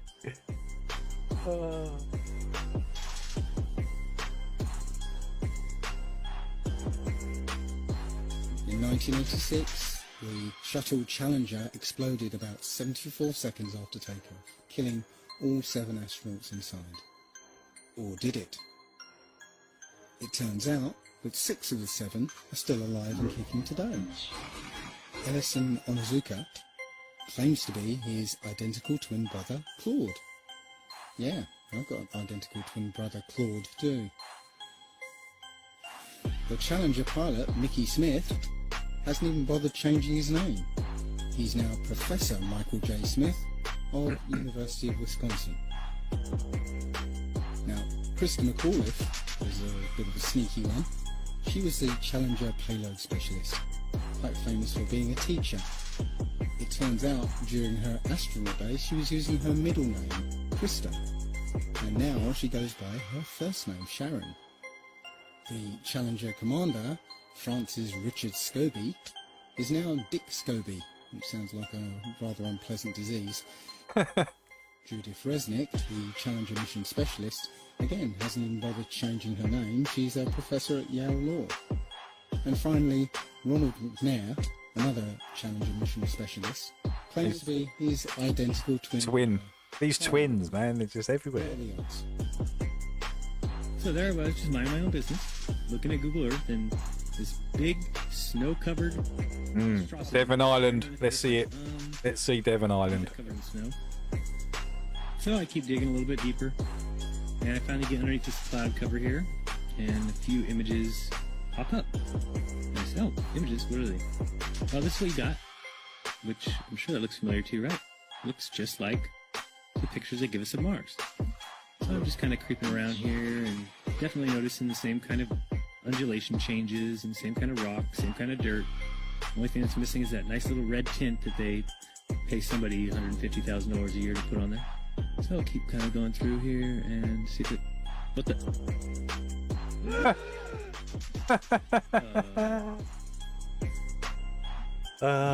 So... Oh yeah, it says NASA. What's that say? Captured NASA. Devon Island. Faking Mars. I think I found out where Mars is, guys. At some point in the future, we're going to look back and say, how did we do it without space? The kinds of technologies that we're testing out on the space station are definitely helping us with our goals of going beyond low Earth orbit. Early in the next decade, a set of crewed flights will test and prove the systems required for exploration beyond low Earth orbit. Right now, we only can fly in Earth orbit. That's the farthest that we can go. And this new system that we're building is going to allow us to go beyond and hopefully take humans into the solar system to explore. As we get further away from Earth, we'll pass through the Van Allen belts, an area of dangerous radiation. We must solve these challenges before we send people through this region of space. We must solve these challenges before we send people through this region of space. There's a small problem with going to the moon, and inch by inch, NASA is leaking out that they know that there's a problem there. It's called the Van Allen belts, high radiation belts of charged particles around Earth, and we don't know how to get through them, they say. Well, isn't that interesting, because there sure didn't seem to be a problem back in 1969. The moon landing stopped in 1972 and we haven't been back. We haven't been beyond the Van Allen belts. NASA admitted that it had lost the original footage of man's first steps on the moon. To YouTube and watch a funny thing happened on the way to the moon. It's like they're literally trying to wipe it out of history, aren't they, NASA? The moon landing. Unbelievable. It contains newly discovered evidence, which is... as I say, that Bart Sabrell funny thing happened on the way to the moon. That's a great video to go and watch. Part of the missing tapes. You can see the whole game right there, what they're doing. Outtakes from the first mission to the moon of them falsifying a shot of being halfway to the moon. For NASA to come out and say that all the tapes were erased, I mean, it's incredible. Geraldo, this isn't just one tape. This is rooms of tape labeled Apollo 11 moon landing. Someone had to physically go and erase it. It's very challenging to try to prove we landed on the moon, and it shouldn't be challenging. The tape should be there. There should be plenty of evidence. I mean, it's proof right there. This is an official NASA photo of the first Apollo 11 lunar module landing on the moon. I mean, it's right there. This is proof. Chat to math. Right there. It's landing on the moon. But the only problem I have with this picture is that it's taken from the moon.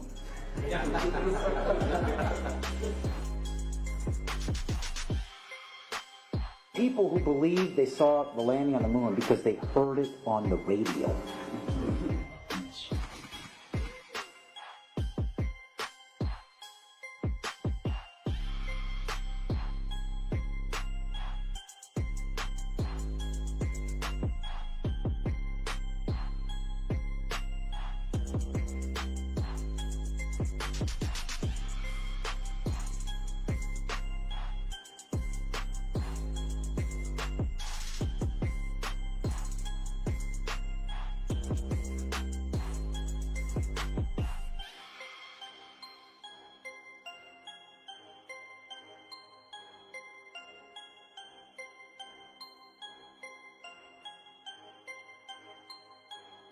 Here's a picture of the insect.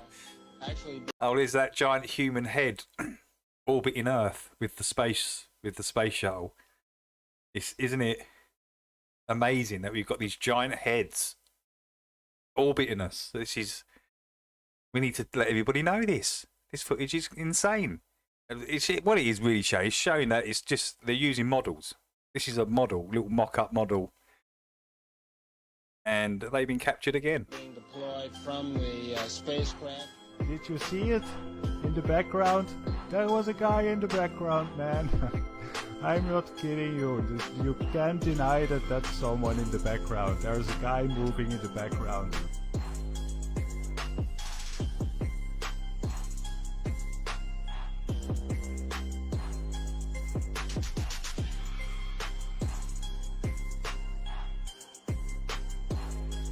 I'm going to put this on the list. It's a nice little sort of montage of all the footages. Right. Onto the show list. Good one, because it's a nice little, it's 20 minutes. It's nice.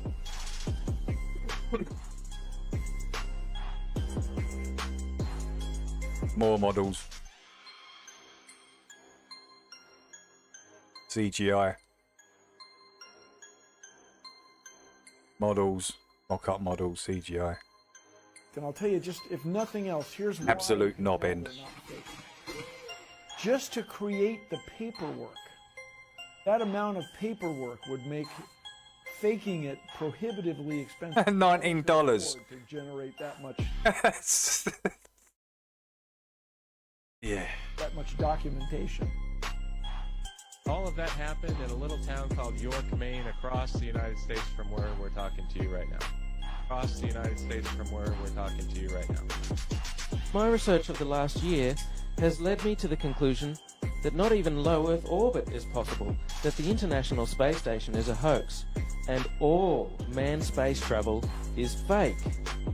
First though, let's have a look at the International Space Station. I want to talk about some of the anomalies I see there.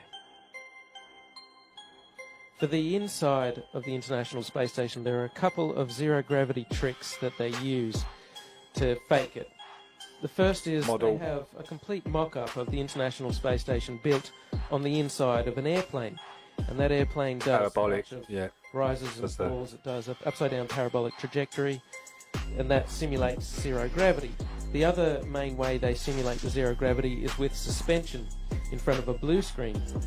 And they use that trick for extended periods of time, for longer than 45-second segments. But they can't move around as much. They can't do the acrobatic flips and rolls in the extended mode. So there's full motion mode where they can fully move around. Yeah, and that's in the plane. That's in the mock. Or Yeah, the parabolic. Where they're suspended. And this is using augmented VR. And I've said this before. Notice all the portholes in the back where you'll be able to see the space they're always blocked up, always covered up. Wires in front of a. So these are all the techniques they're using. Pretty cool, man. They don't move around as much, but they can make the scene last for a longer period of time. The extended mode is much quieter than the full motion mode. In full motion mode, you can actually hear the sound of the jet engines, the engines of the airplane. In every single scene of full motion mode, in every segment of the International Space Station, you can hear this loud sound, the sound of jet engines. You could argue that it's the air conditioning system. Not even an office air conditioner is that loud. And why is there a loud sound in every segment of the International Space Station?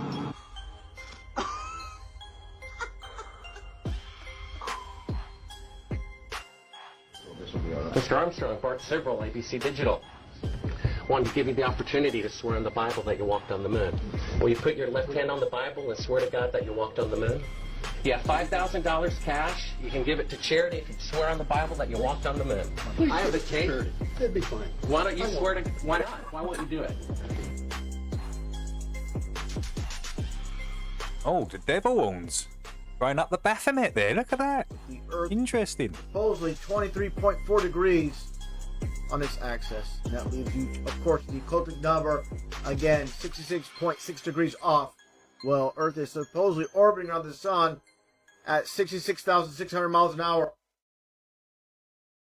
Good stuff. Good stuff. Oh, damn. What happened to my list? Hold on, guys. That then.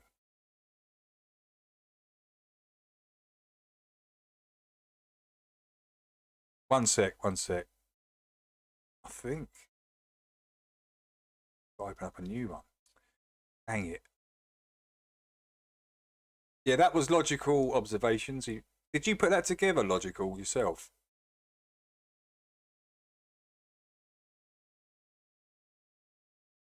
That's a pretty good little video, that, actually. Nice little compilation. What fakery going on? Back onto this list. Do, do.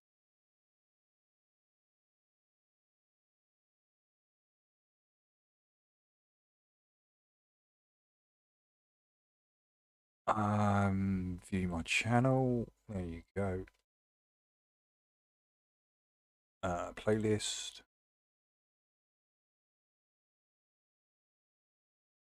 Show list. I don't know why I did. Guess who's back? Guess who's back?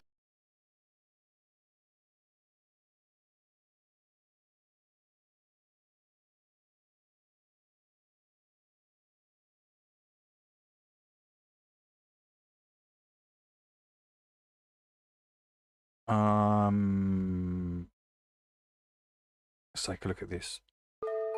Good evening, everyone.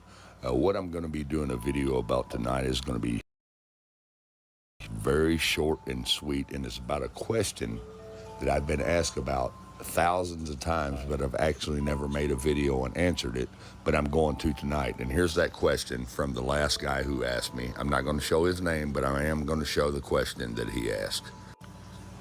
Terry, brother, please try explain why the northern zodiac rotates clockwise and the southern anti-clockwise. I'm still battling to grasp this. I know it's about perspective. Okay, so I'm going to show you really quick. It's simple. Okay, we have this analog clock, which is a perfect example of the flat Earth. Okay, so let's say this outer rim is the ice wall. And let's say that the numbers on the clock are the southern continents, okay? And then you have the North Pole in the middle. So about right here where you see this little symbol and these words, this would be your northern continents. They'd be towards the center of this analog clock, okay?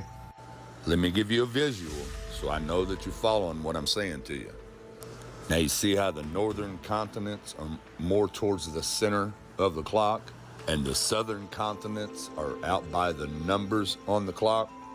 Now that you understand that, let's move on. So let's say that the second hand on the clock is going to represent our sun, which is making its circuit around the disk of the Earth. So if you're right here in the northern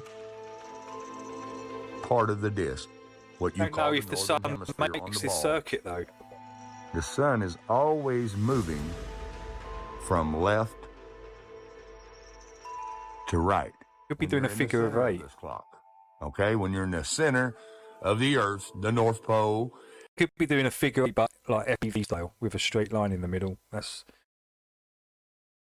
kind of makes sense to me. And the northern continent. It explains a lot. This is what you're going to see. You're going to see that sun move from left to right during the day. Okay, now watch what happens when we move out here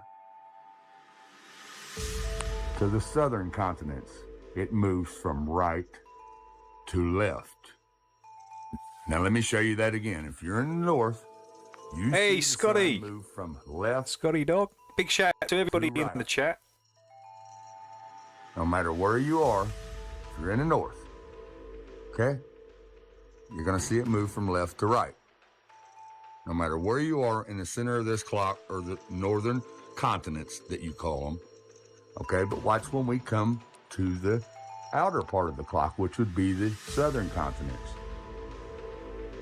The sun moves from right to left because you're looking at it from the opposite side of the flat disk.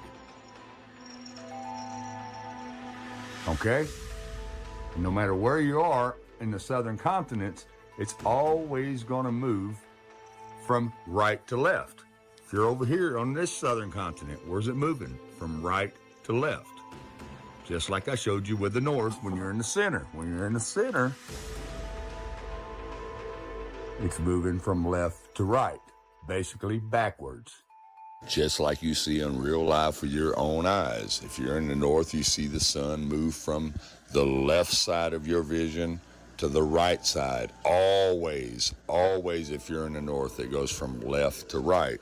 But when you're in the south, the sun moves from right to left. It's all due to perspective. You're just on the opposite side of it. So if you're looking at it from the north, it's going to go left to right. If you're looking at it from the south, it's going to go from right to left. It's really, really simple. So instead of making you go look for the old video I did about the moon being upside down in the south from the north and the belt of Orion being upside down, the stars being upside down from the south and the north, I'm just going to add the video to this one. Good evening, everyone. I've been getting a couple questions here lately about the northern hemisphere sky and the southern hemisphere sky. And a couple of those questions are this. If the Earth is flat, then... I always look at Tycho. This is Tycho, right? Is it Tycho or Tycho? Crater here. Yeah, and this is how we see it. But Tycho's up here. South. It's literally a mirror. When you look at the moon in the northern hemisphere, why is it upside down when you look at the moon from the southern hemisphere? And I think the other question was the belt of Orion, that when you look at the belt of Orion from the northern hemisphere, why is it upside down when you look at it from the southern hemisphere? And they seem to think that that's only possible on a sphere. So what I'm going to be demonstrating to you tonight is how that is possible on a flat Earth. Here I have did a rough drawing of the belt of Orion, and on each side of the paper I've wrote north on one side and I've wrote south on the other side. Okay, now on another piece of paper I have done the same thing with the moon. As you can see here, I've written the north on one side of the moon, and I've written south on the other side of it. Now, we're going to use the center of the kitchen floor of the cabin here. Now, as you can see, it's not a sphere, it's a flat tile floor, and it's going to represent our flat Earth. Over here, this chair is the northern hemisphere. Over here, this chair is the southern hemisphere. Okay, now up here at this light on the ceiling, I have put the belt of Orion. As you can see, the north facing one chair and the south facing the other chair. Okay, now let's go over here and sit in the chair on the north while my daughter sits in the chair on the south. Okay, now let's look up at the sky and let's zoom in on the belt of Orion. Now, this is what the belt of Orion would look like from the so-called northern hemisphere. All right, now let's pan back out. Now we're going to switch places with my daughter and go over here and see what she sees from the southern hemisphere. Let me get zoomed in here. And there you have it. Now the belt of Orion is upside down. And all I did was walk from one side of the flat floor to the other side of the flat floor. And just so you know I'm not doing any camera tricks here, let me get up and go back and forth to show you. There's one side, the south side I was sitting on. All right, now let's go Pretty over simple, here to it's the not. north side. This is what I mean about You can globers. see It's the belt of Orion complicate everything. totally upside down from one side to the other, and all you're simply doing is going from one side of the room to the other. Now let's do the same thing with the moon. Put my daughter back over here, and here's the northern chair and the southern chair. And up here I have put the moon. As you can see, the north is facing one chair and the south is facing the other chair. Okay, now I'm gonna go back over here and sit in the northern chair. Now let's get zoomed in up here. Okay, now let's say we're looking at the face in the moon from North America. Take a good look at it. Now let's pan back out.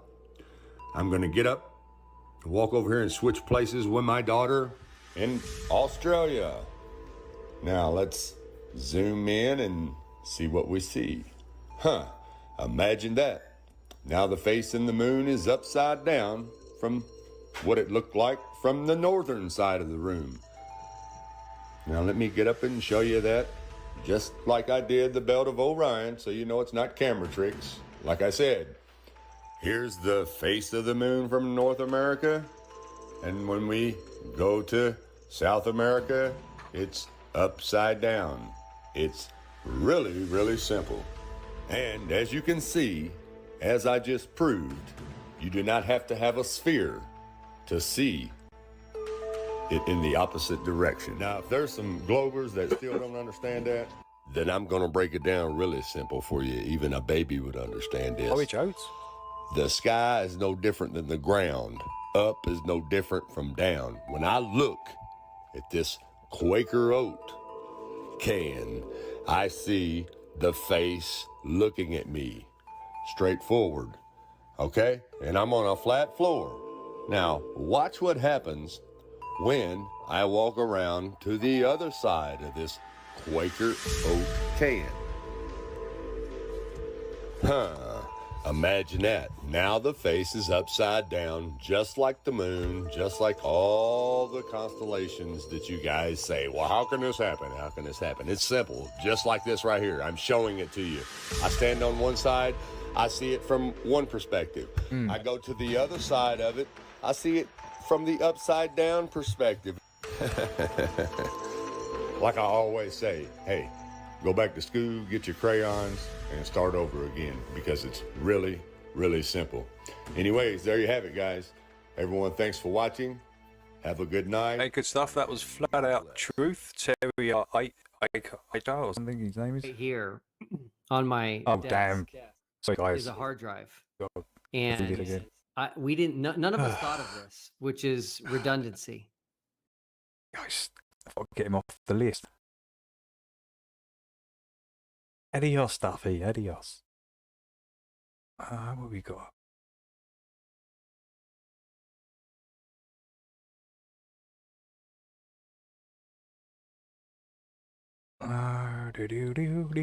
Woman claims something sinister is what? Let's see what. I think we looked at this, but I turned it off because it was nonsense. I have this other video posted by Eliza June 23rd, around the same week the other video was posted. This kind of makes me think of something. The Annabelle doll was on tour in the US. Oh yeah, the Annabelle. The face like that. Didn't watch all of that. We haven't watched all this. We still got a 18 through 32. So simply put, the biblical framework for understanding the various conspiracies we see unfolding in the world today, whether in the realm of politics, religion, science or technology, or whatever else, consists of understanding that there is an interplay at work between Satan, whom the Bible calls the god of this world, and fallen humanity. That is the backdrop of all. I think this would be better to watch. I think we've seen this.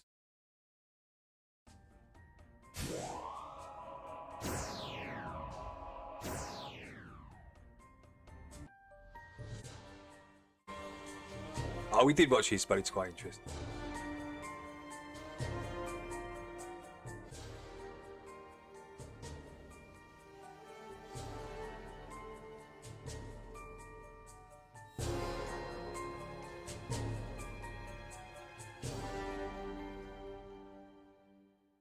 The English Antarctic Expedition. Hey, Walter Williams in the English house. Antarctic Expedition was Great to see undertaken Walter in. 1839 to Hope you're doing well, Walter. mainly with a view to magnetic observations and the determination of the position of the South Magnetic Pole. Scorny to Borny had what was that? Bomb vessels. Good morning, Tommy. Were fitted out under the command of Captain, afterwards Sir James Ross, with Captain Crozier in the Terror. The cruise for the second season was commenced from Tasmania, south of Australia, between 42 and 45 degrees south latitude. I think he posted November it. 1840. Hey, Ron. The Auckland Islands and Campbell Islands were first visited and surveyed, and on New Oh, is that it there? 1841, Scorny to Borny. Antarctic Yeah, Circle let was me just crossed see at what's about put in there. 72 degrees easting. A few days afterwards, the two vessels were beset in the pack ice and began persevering and boring through it.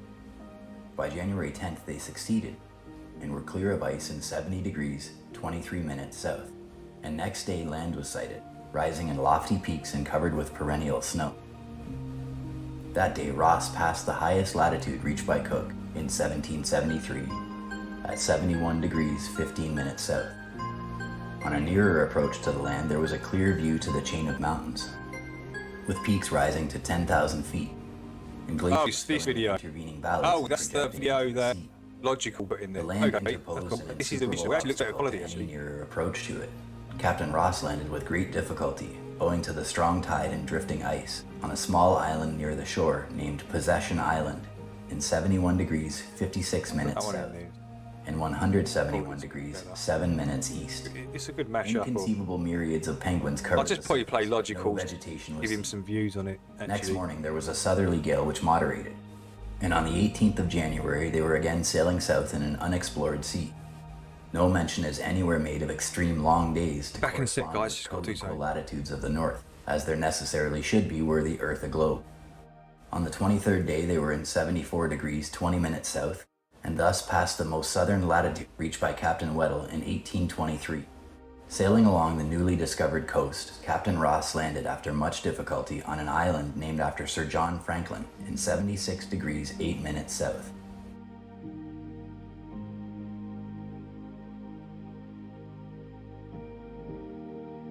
Page 328 is the Earth a Globe, Chapter 15. On the 27th, they came in sight of a mountain 12,400 feet above the level of the sea, which proved to be an active volcano, emitting flame and smoke in great profusion. It was named Mount Erebus, and an extinct volcano to the eastward, 10,900 feet high, was named Mount Terror. Along the coast as far as the eye could reach to the eastward, there was a perpendicular cliff of ice from 150 to 200 feet high, perfectly level at the top and without any fissures or promontories on its seaward face. Nothing could be seen above it except the summits of a lofty range of mountains extending southward as far as 79 degrees south. To this range the name of Perry was given. Captain Ross then sailed along the marvelous wall of ice eastward in 77 degrees 47 minutes south, as far as 78 degrees south. This barrier was estimated to be 1,000 feet thick, and it was followed for 450 miles without a break. The whole of the great southern land discovered by Sir James Ross was named Victoria Land. Imagine, if you can, the amount of centripetal force there must be concentrated to the center of a globe or sphere to hold these mighty walls of ice and mountains of frozen material in place. Is not the statements of the prophet Job easily reconciled with the above? Hast thou perceived the breadth of the earth? Declare if thou knowest it all. Job 38:18. The waters are hid as with a stone, and the face of the deep is frozen. 30th verse of Job 26:10. He hath compassed the waters with bounds until day and night come to an end. In November 1841, the Erebus and Terror again shaped a southerly course, entered the pack ice on December 18th, summer, and once more crossed the Antarctic Circle on New Year's Day. The navigation through a belt of ice 800 miles broad was extremely perilous. At length, on the 1st of February 1842, a clear sea was in sight, and they proceeded to the southward in 174 degrees 31 minutes west.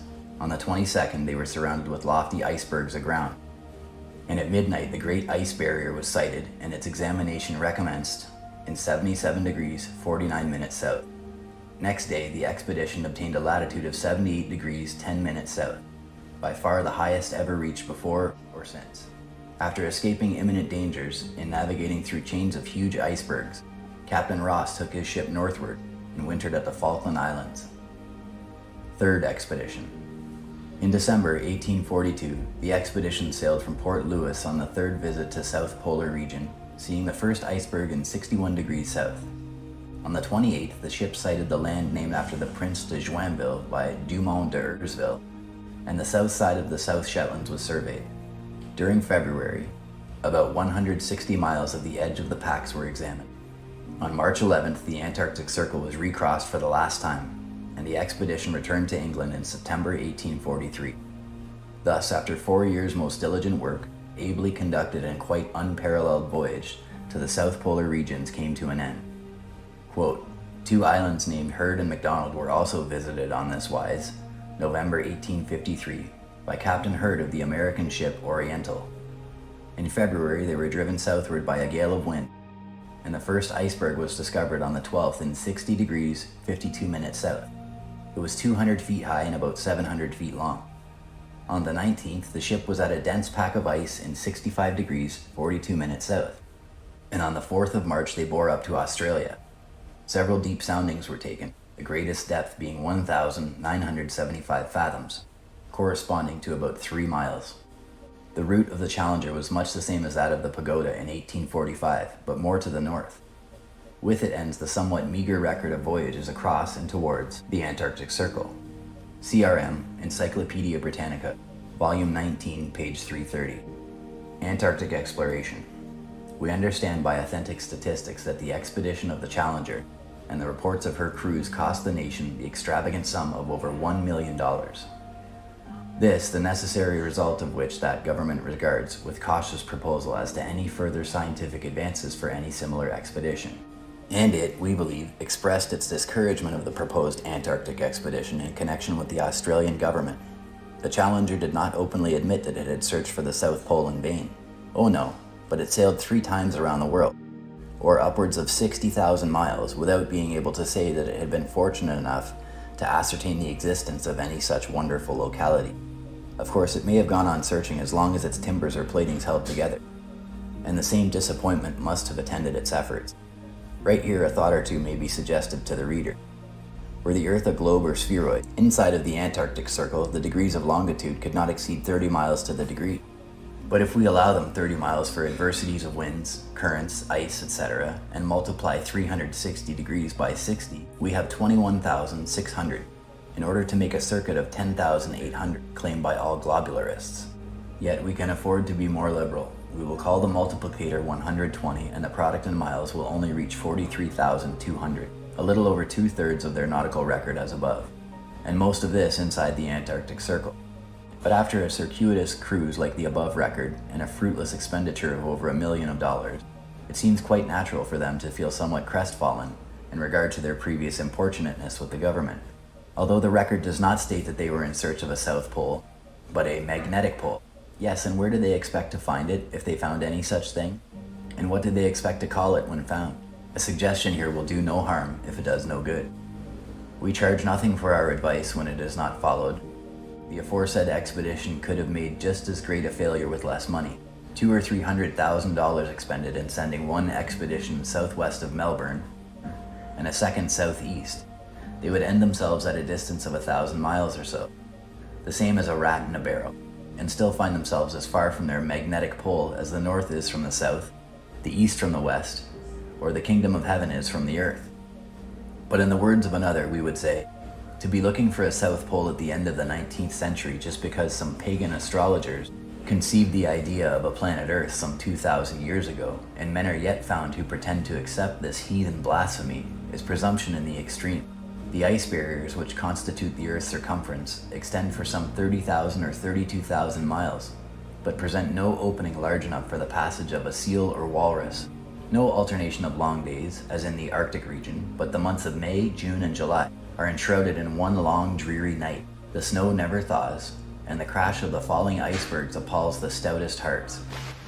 Therefore, unless any expeditions to these regions is conducted with peculiar caution and intelligence, it would very shortly end in discomfiture and dismay to all concerned.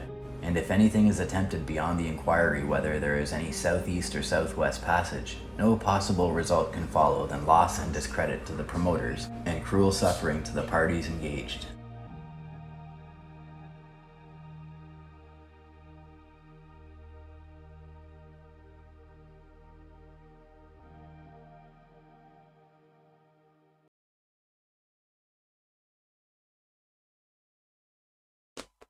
Stay.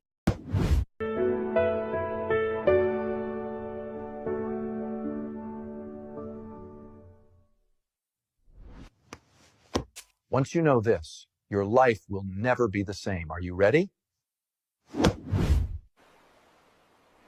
Let's begin by understanding what truth and reality really are. They are quite different indeed. He is based on our 5 senses, such as smell or touch. We work out the reality of our world through our God-given senses. With the truth, however, well, that's something we tell. You believe us, even though you have never experienced it for yourself. You believe what we tell you, often without question. Some people just can't handle the truth. It causes them to have an uneasy feeling inside. Ah, bless them. And that feeling you get is called cognitive dissonance. It's where you can't process new information because, well, you're stupid. And the reason you're stupid is because you were programmed that way. We can make you believe you live on this. Once you are programmed, you won't know any actual substance of the matter, but you will defend that belief as if you do. Let me show you an example. If you believe you live on this, then you must know about it. Hand up, who knows how big it is? How fast does it spin? Nothing? Told you. We've lied about where you live?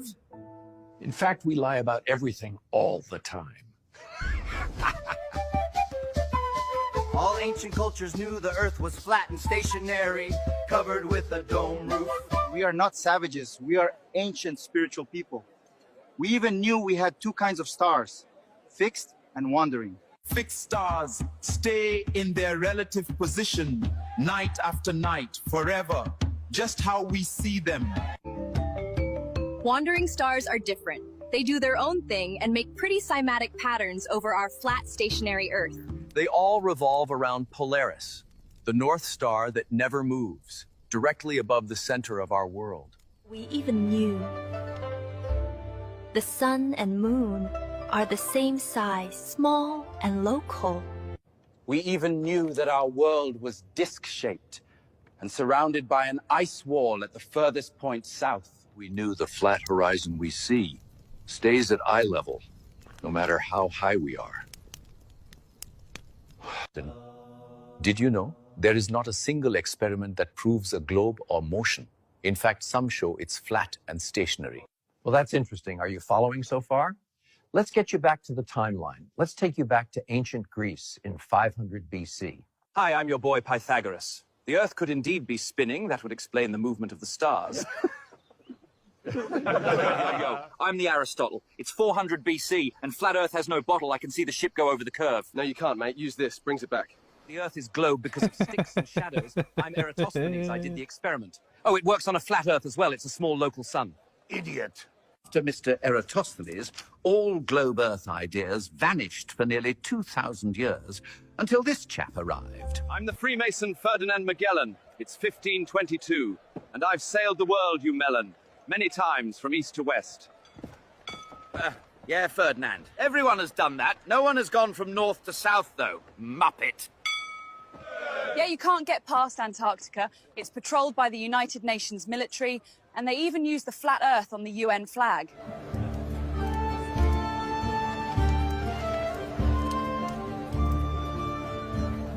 I'm Freemason Copernicus. The stars are light years away. I've made it all up in this book, because I'm gay. Hey, Copernicus is gay. I don't lie about the sky. I am Tycho Brahe, and it's all jumping jacks if you've got no parallax. Copernicus is You know, gay. there is another Freemason who wants to work with me called Kepler. And let's see how that works out. You're called on for fired. You are fired. Get out of here, Freemason, and don't come back. Well, that didn't work out very well at all. A year later, though, he was back, and How's the things were volume? going to change. Volume I right, am guys. now the most powerful scientist in the whole world.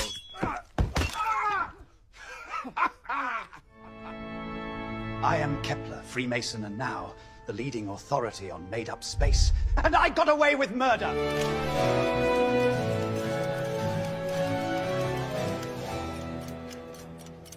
Oh, wow. I'm a Freemason called Isaac. There must be a magic force that makes the apple fall, and I shall call it gravity.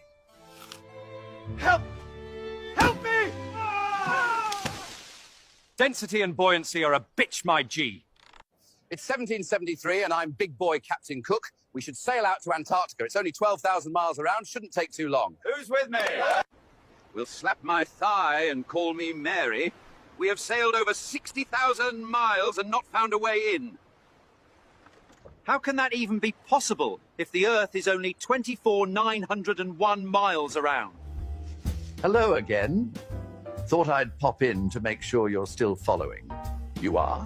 Excellent. Bonjour, Missy Me. It's 1783. I can see for miles. I love your smiles. See further than I should. Even if I could, that baby's flat. My grandfather is the Duke of Devonshire, richest man alive, Freemason, of course. Anyway, I can do magic experiments from my shed. Yes, I make numbers up with a torsion balance. I observe it through a window with a telescope. Mental. Not as mental as me. It's 1851. I'm going to have some fun. I trick everyone with this bad boy, even now.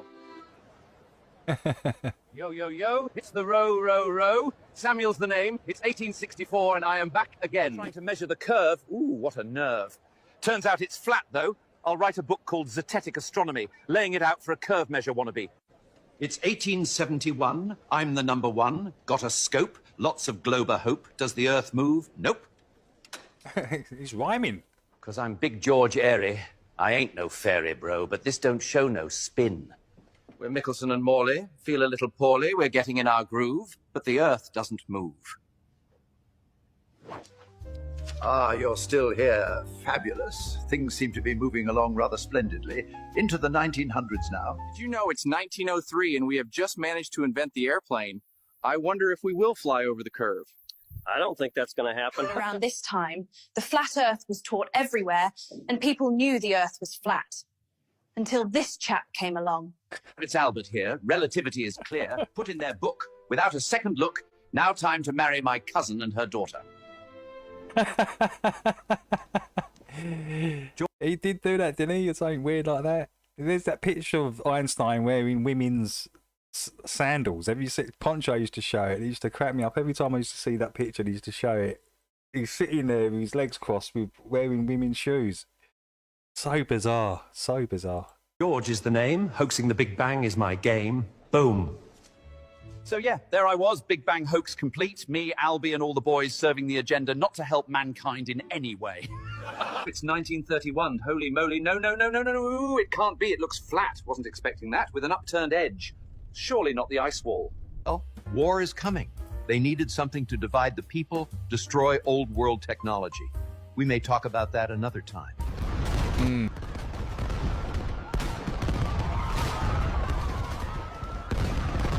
Hi, it's 1946. War is over. We have all the German war engineers. I'm going to Antarctica and going over the ice wall. You are such a legend. Yeah, Birdie here. Been over the wall. It's freezing here, to be fair. Flew a plane to see new lands. Wow, people will love it. Look, it's 1957. We make Sputnik. Satellites are not real. They are on balloons. Nothing orbits a globe. Total nonsense. Bird is going out there again. We must protect the edge. If there is an edge, there must be a roof. We should do something about that. Hey, Ron. You like that Aleister Crowley fella, the Satanist from England? Top bloke? Yes, Jack. I follow old Aleister. He told me that you and I should do ritual magic in the desert, then help form NASA. Lovely fellow. Wow, it's 1958 and space is so cool. We are so lucky to have you. We should go to the moon.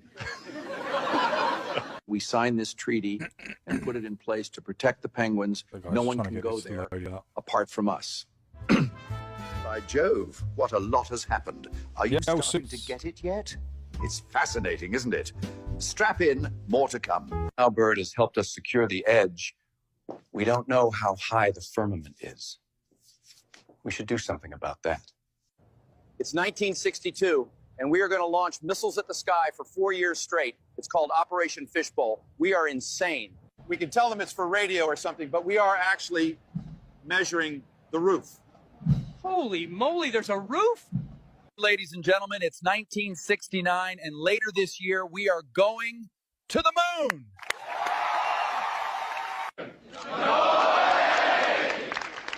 No one's landing on a luminary. It's just a light. Lying cheese balls. All the preparation and trials haven't worked. How do we fit the buggy in the lander? Anyone got a lemon? Look, we are all Freemasons. We can't go to the moon. We are going to act it out, and you are going to lie about it for the Brotherhood forever. Did you really go to the moon? Of course we did. No need to ever doubt us. It's all real and genuine. Are you sure you didn't lie to the world and film it in a studio? Of course not. Those aren't wires or studio lights. We have completed our task for Satan. We made the world believe it's a globe and not God's creation. We must continue our deception to rule over the stupid masses. All hail Satan! Master of evil! Oh, hi there, me again. Hope you don't mind. They're not done with their space programming yet. Pay attention. Ladies and gentlemen, it's 1986 and we are going to send a civilian to space. What could possibly go wrong? Vote for me. No, you're not actually going. We're just going to pretend to kill you all in an explosion.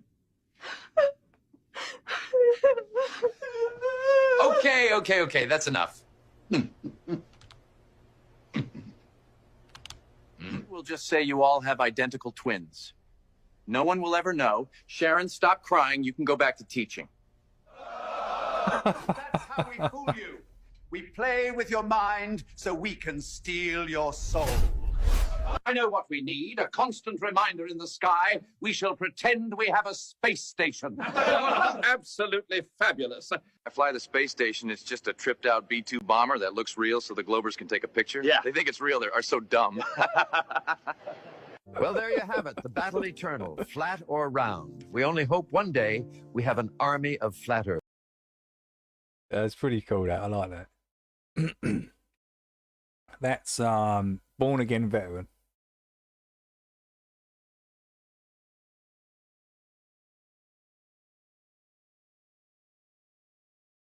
Fiction. Kill the programming. The most difficult part about a shuttle mission is getting a whole crew to agree upon a patch or an insignia, and we accomplished that, and we figured we were well on our way. The way I fell, I didn't want to see rockets that big. You see some of the ice floating around as the external tank comes off after the fuel is expended. This is on orbit. Here we are suiting up at the Kennedy Space Center for our launch on June 20th. Again, Kevin Kriegel, the pilot, waving to his family.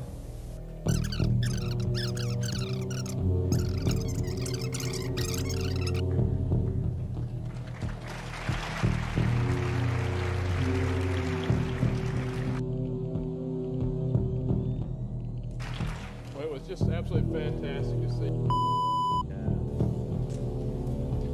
Fuel is expended. This is on. Well, it was just absolutely fantastic.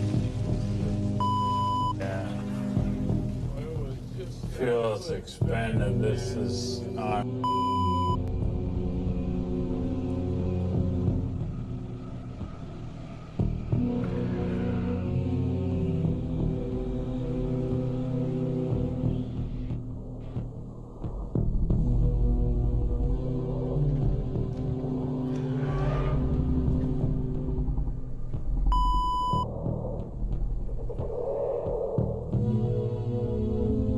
Not everybody can be a robot polisher.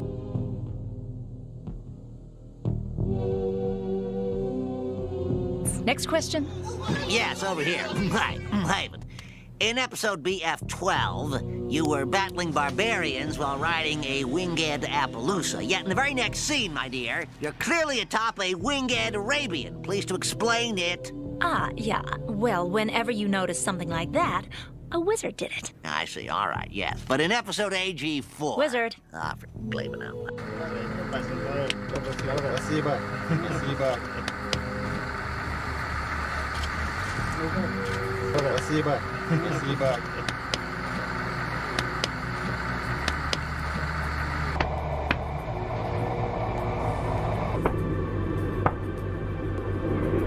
Yeah. Well, whenever you notice something like that, a wizard did it.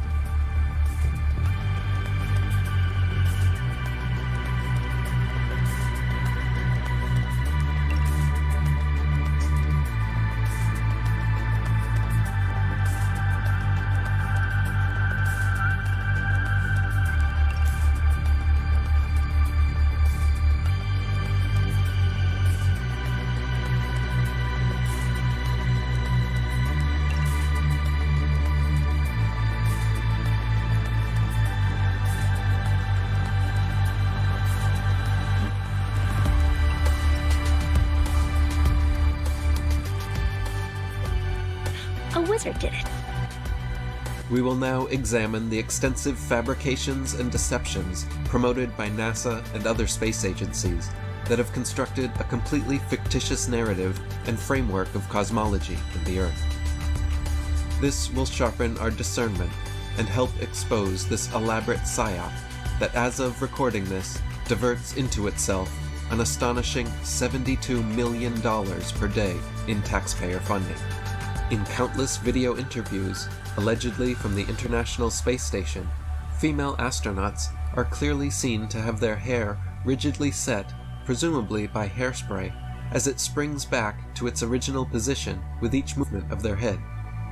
This lack of natural, free-flowing movement stands in contrast to what one would anticipate in an authentic zero-gravity setting of space. Despite several rigorous head movements, the astronaut's hair snaps back to its original position from the start of the interview, as if it were on springs, instead of drifting freely as one would surely anticipate in the zero-gravity environment of space.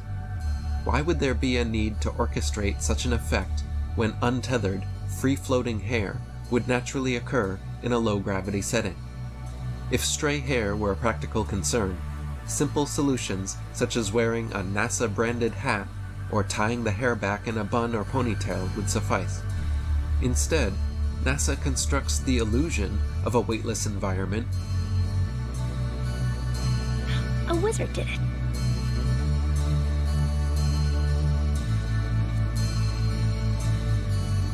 Station, this is Houston ACR. That concludes the event. I definitely haven't mastered it. I'll give you a trial and I'll show you just how bad it is.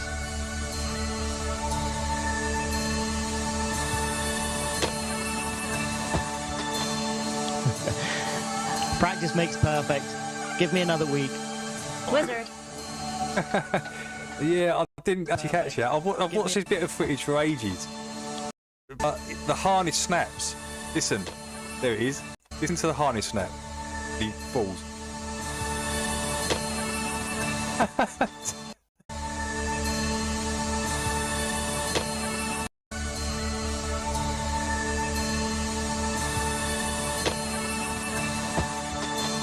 Oh, Peaky Boy. What a moron. Perfect. Give me another week. Wizard. Yeah, fix the harness, you knob.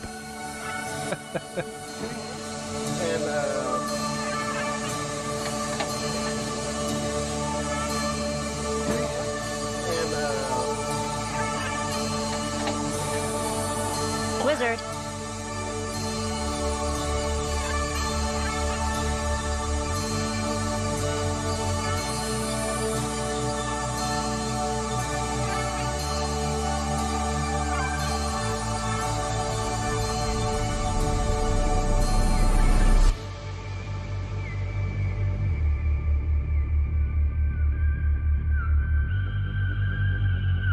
Wizard.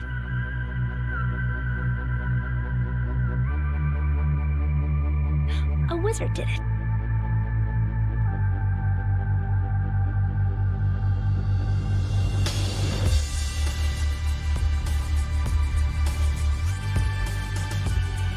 Can we finally confront the reality of our blind and trusting acquiescence to such deceitful fabrications? We have become too complacent, settling for the absolute minimum, a fleeting headline, the sight of a rocket climbing the sky, and a handful of dubious images alleged as evidence. This is an affront to the public's intelligence and their entitlement as taxpayers to an acceptable level of proof of such alleged monumental space endeavors. Could our enchantment with the concept of outer space play a part, fueled by dreams of moon bases and interstellar tourism? Is it the allure of space exploration, amplified by the science fiction of Hollywood, that has us so blindly trusting to believe such sparse evidence without innate skepticism? When will we acknowledge the growing evidence of a grand and carefully crafted deception? To what extent are we willing to ignore our intuition, logic, common sense, and reason merely to conform to popular consensus, go with the flow, or avoid confronting internal conflicts and thereby deny deeper truths? It should become clear that the concept of outer space has been entirely fabricated with a discernible motive.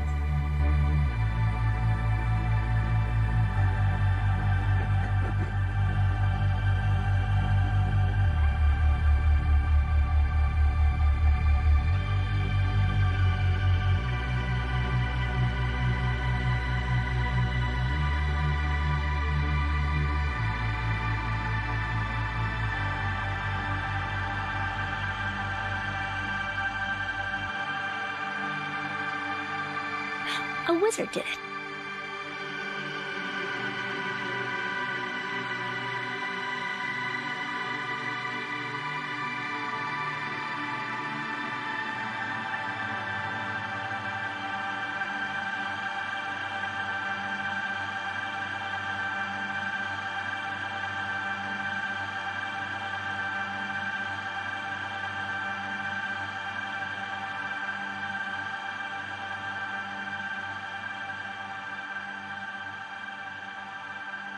Wizard. Get you down to 100. Hey, you're looking at me with the big eye. All right, the big eye's on you, Joe. Very good. Let me see if you're nervous, Joe.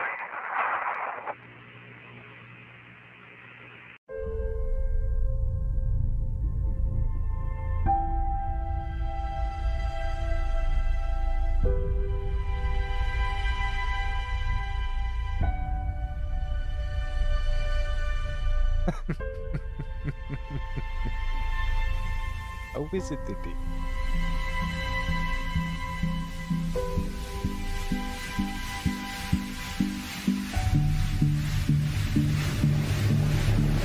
Switch it on. There you go.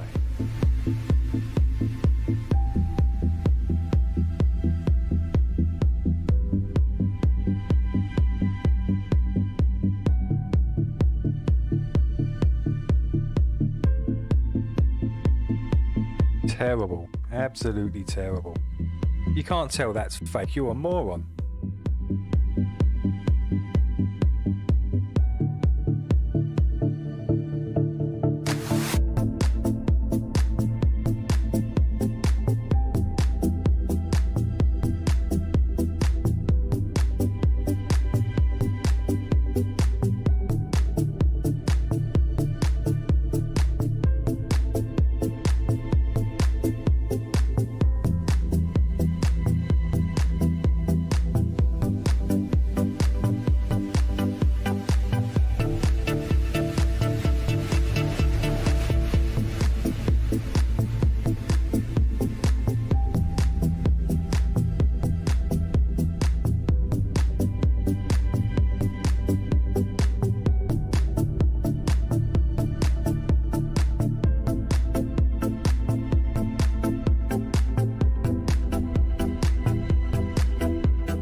His head just disappeared, didn't it?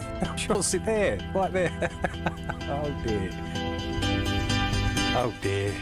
Actually, half his head went missing.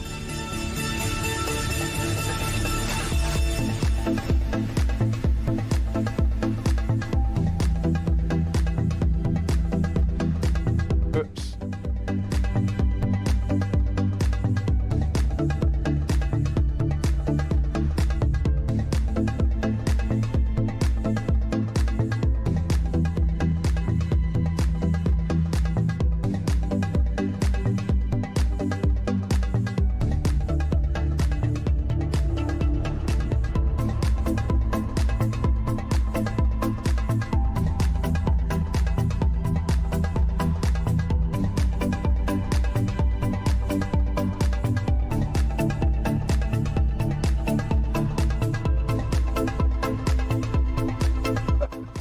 makes me laugh, this footage.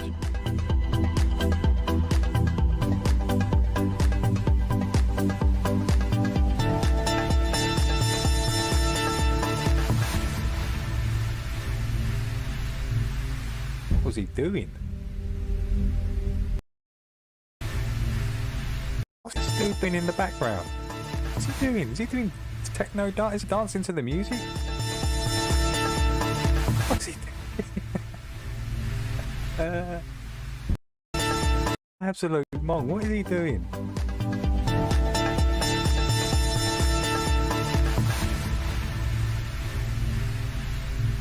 What?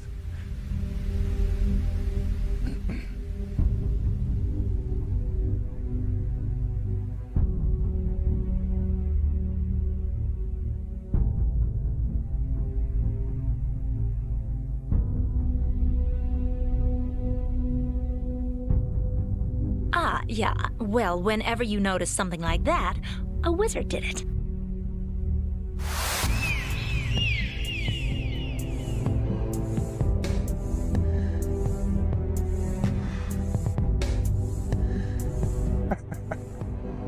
Wizard. Looks so guilty.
Did he come in transparent? Yeah.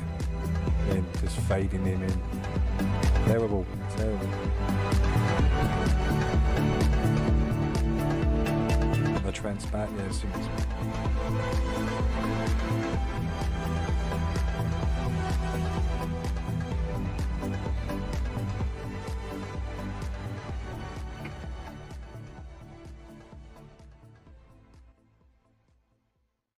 A wizard did it.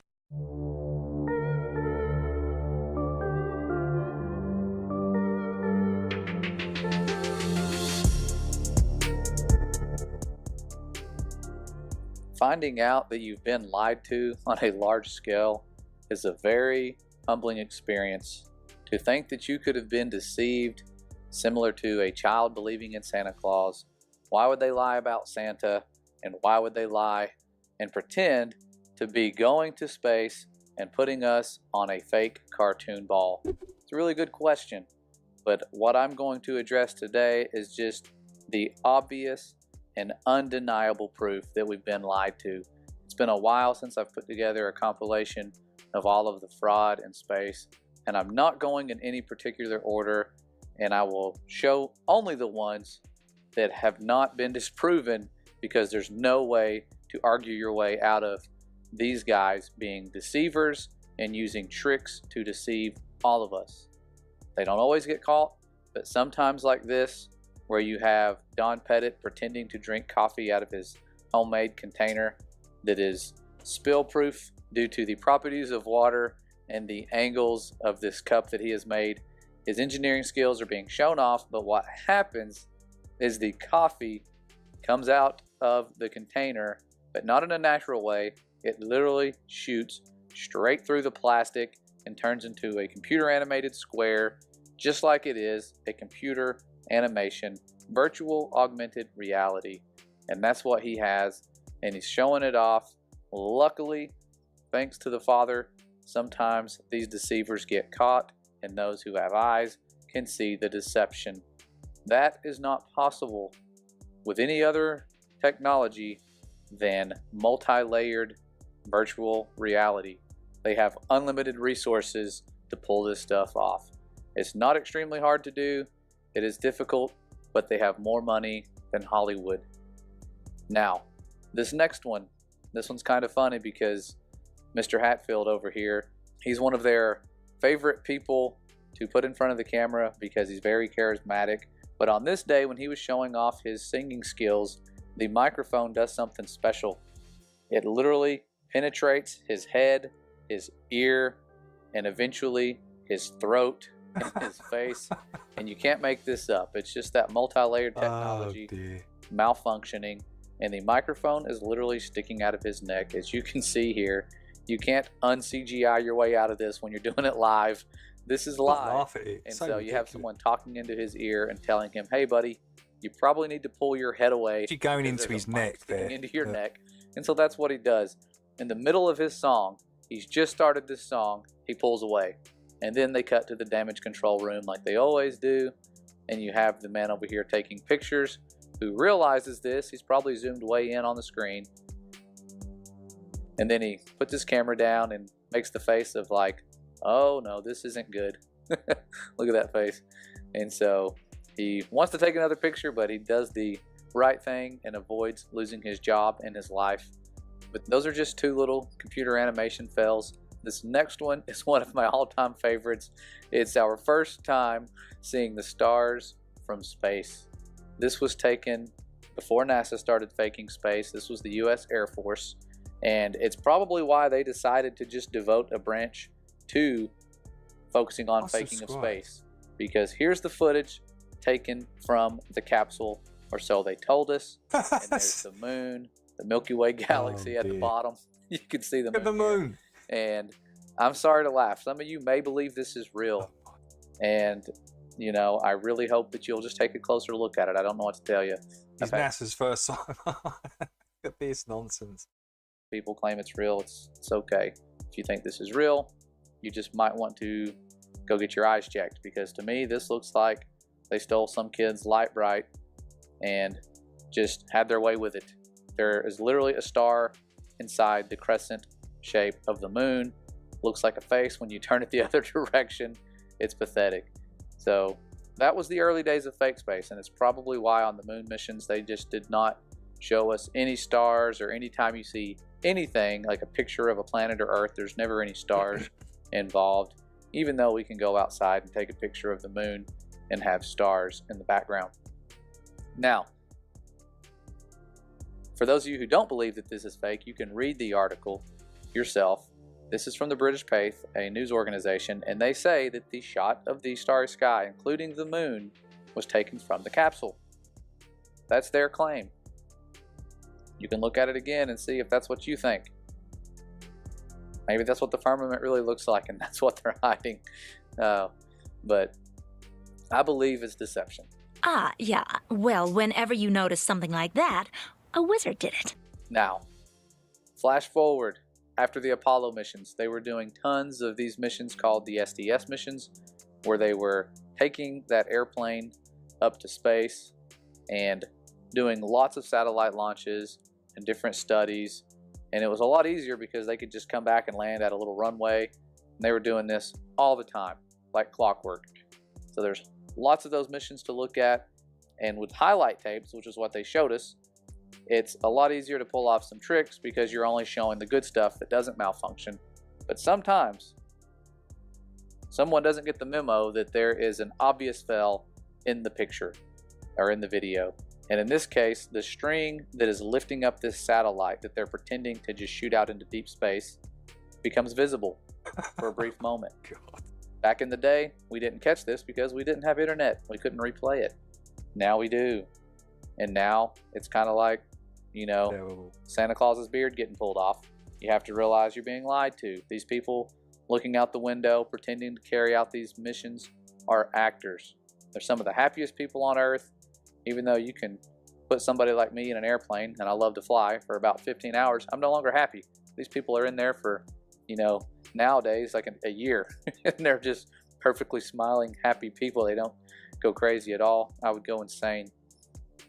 And floating around is like, oh, that's what makes me happy. But These people, lots of missions, and they are pretty much, to me, discredited because they've been caught lying. If they were lying with one of these launches, chances are the other ones were the same type of situation, maybe a little better carried out to where they didn't malfunction. But then we have more multi-layered fails as we come nearer to the present. And you have these guys here waving goodbye at the end of their perfect live event. Everything went great, looked like they were in space, but then they were exposed when this glitch happens and only the moving objects are seen swirling into oblivion. These guys almost got away with it. And like Mike Hellman said, one of the worst there's ones. a time coming when we will not be able to tell the difference in these guys faking space or is it reality. We won't be able to tell. And this is one of those situations where it really looks like they're in a room, but those moving objects tell a different story. And when this happens, you've never seen this happen layered over the top. anywhere Clearly see but it. in fake space. This is ridiculous too. All this stuff is ridiculous. Like I said, I'm only showing the obvious fails for people who think we are crazy and making this up. We're not. Now, this is one that's controversial a little bit because many say this is not bubbles in space, it's something else. But the problem is an object in motion in a vacuum and microgravity would go in the same direction. It would not go in a curved path. And you see lots of times, whatever this is shooting out, the people at NASA had no clue what it was. The astronaut said he couldn't even see it, but these things were shooting out at a rapid rate. If it was water like they thought it might be, that's a need to panic when your environment is 200 miles above Earth and there's no way to get you fresh water. Once you run out, it's gone. And this looks like gallons upon gallons just pouring out. So whether or not it's bubbles or water, it's a big deal. And they don't seem to really care, and they just carry on the mission when this is actually a life or death situation because they have a limited supply of everything. But there you go, you can see it everywhere. Tons and tons of bubbles or water. It's definitely not what Scott Kelly said, the flakes of paint because of the rough environment of space. I mean, if it's flakes, what paint are they using? You know, it just starts flaking off constantly. What nonsense. They're bubbles. You can clearly see it. Clearly see that they're bubbles. Scott Kelly said, the flakes of paint because of the rough environment of space. The whole spaceship will be gone in a week if that's flakes of paint like he said. That's coming, the paint's coming off. Look at it. This one, very interesting. You're watching one of their mini satellite launches. Of course, they were faking it in the 80s. Maybe now we have the technology, but you look in and you can see that their chroma key effects malfunction and the panels on this satellite vanish. This is more recent. You know, this is probably within the last 10 years or so. Can't remember the exact date of this. Definitely not the 80s. Using different technology. Probably no strings attached here. This is 100% green screen or whatever. Like a pink haze around it. Yeah. It's definitely fake. Whatever they're doing. Looks real, but thankfully, like I said earlier, they do get caught and they switch to the damage control room every time. And usually you'll have a guy with a camera walking around taking pictures. And like this guy, sometimes they just don't take pictures. They just walk in, pretend they're taking pictures, walk right back out. So every day is a very big event there. Lots of science going on. Billions of our dollars go in there.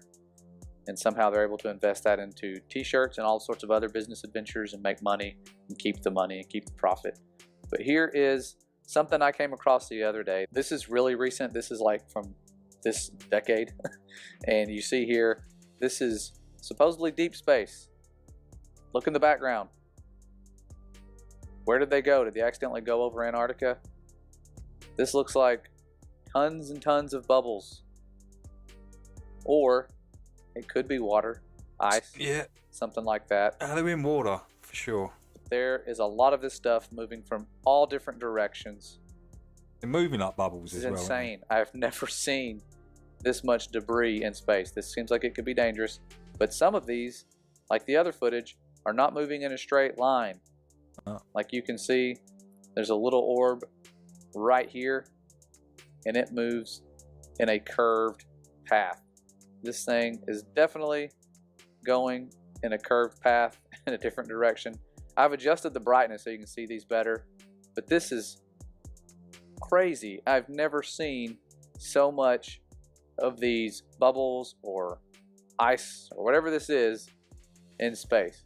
This really does just look like some sort of snowstorm, as if they're not even in any kind of space environment like we've been told whatsoever, and occasionally they run into this stuff. I don't know. I'm at a loss for words because some of this stuff is coming from a direction where there is no ISS. It's coming from top of the screen, bottom of the screen, side of the screen. It's moving in different directions, meaning there has to be some sort of atmosphere or water involved for these things to get blown in a curved path. Otherwise, they would stay in their exact same motion. It's not really rocket science. I used to think that was a big deal, rocket science, but that's compartmentalized itself.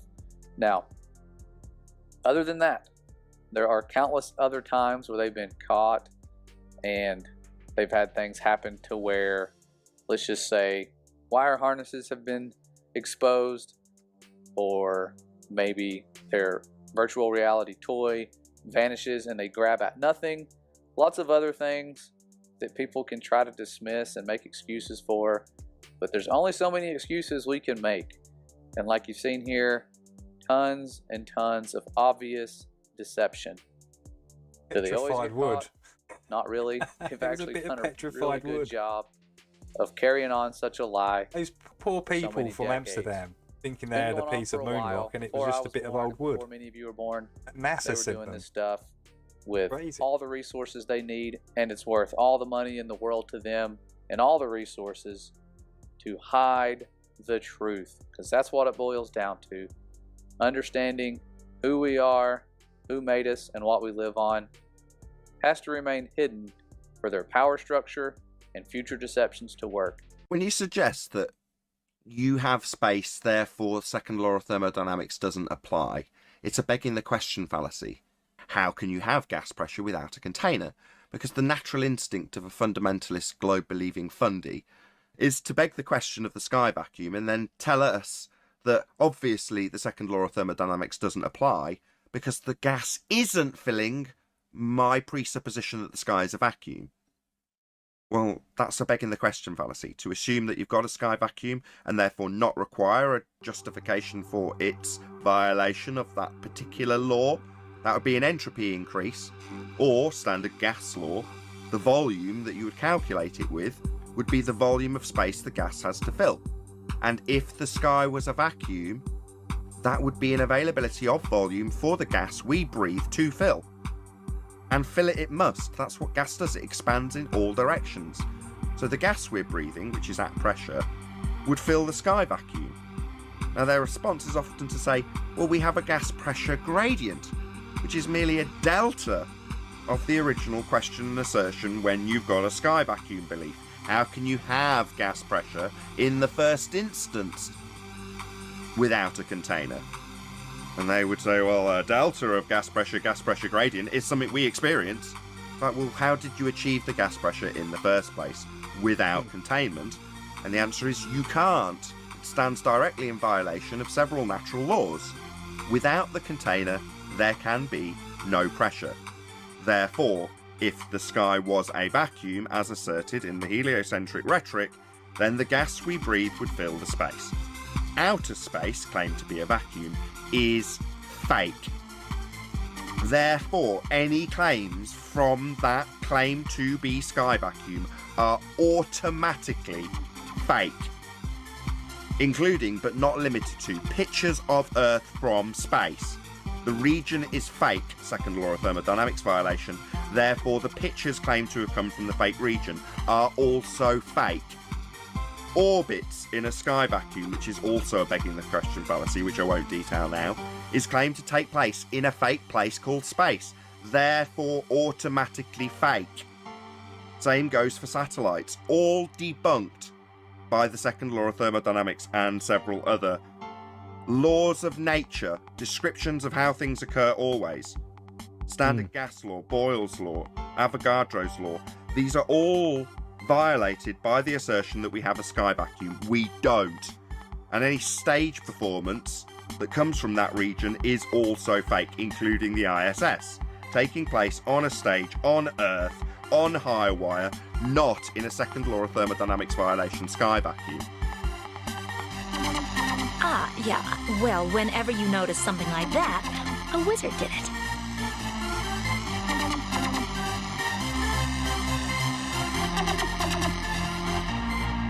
Wizard.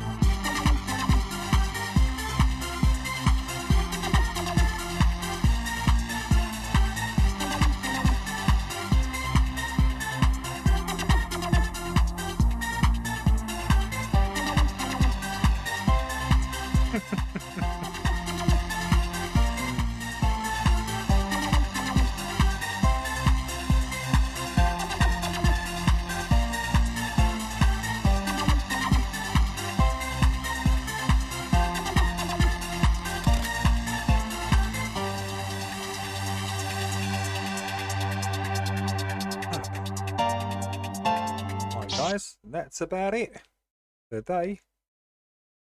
Let's play the outros.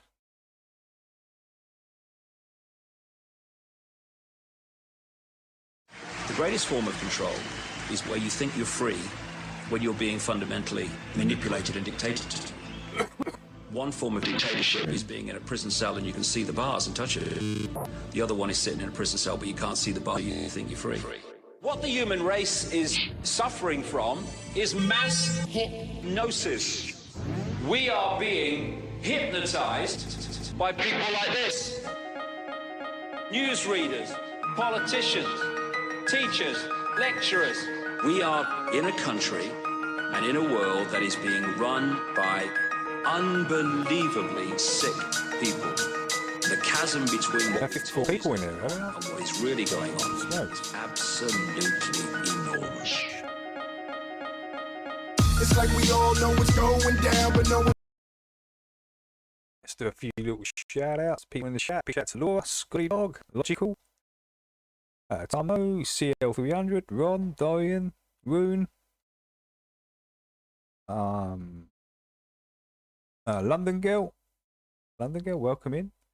Got Martin in, got Lev, big shout out to Lev. Jason, big shout out to Jay. Marlene Brown, Marlene. Shout out to Jax. I'm in earlier. Oh, that is all I can go up to. What's going on there? Suits. Anyone else that come? Chills come in. Who else come in? Did Seeking come in? I can't remember. Big shout out to you guys anyway. Massive shout out. I appreciate you guys coming in. Right, let's get on with this. Oh, she did. Okay. And Forever Love as well. Big shout out to all the ladies. Big shout out to all the ladies that come in today.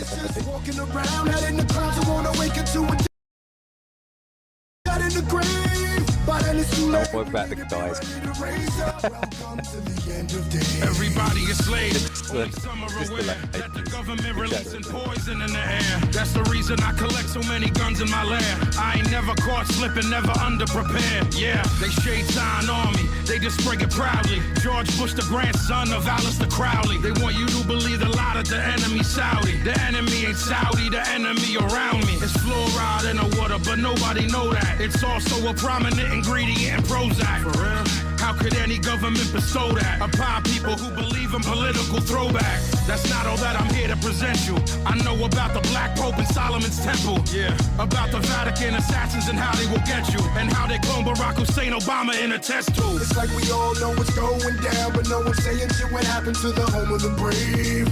These motherfuckers, they controlling us now, and no one's talking about how they made us modern day slaves. And everybody's just walking around, out in the clouds, who wanna wake up to a dead in the grave.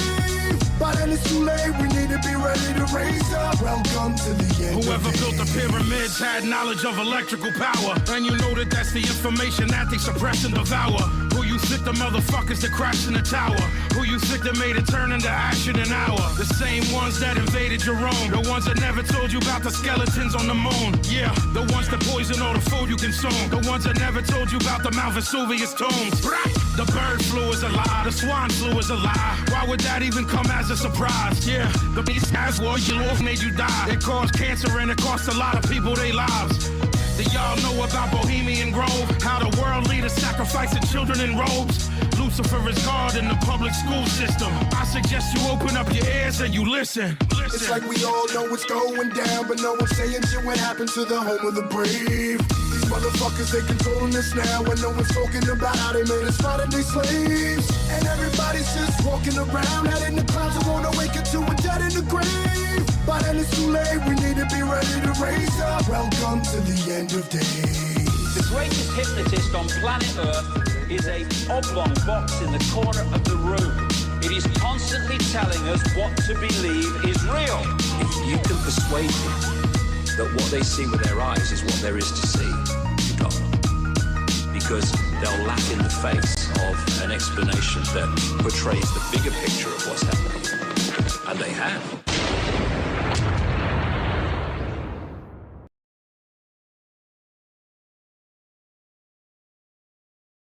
25 years I've been on the force. I've seen every kind of sick, depraved act known to humanity, and still, when I see a black man walk by who has more money than me, I want to vomit my gizzards right into the gutter.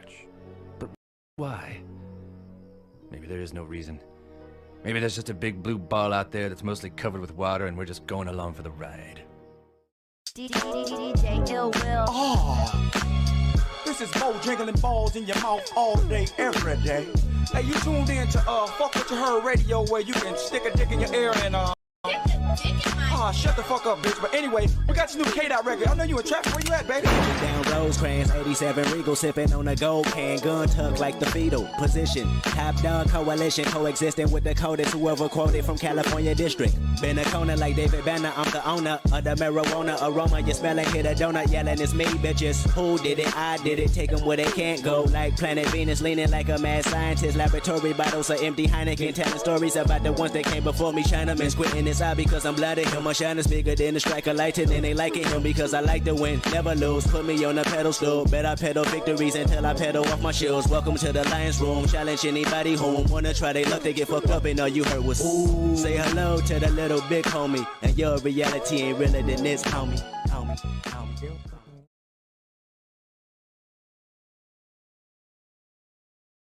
Okie dokie. Right.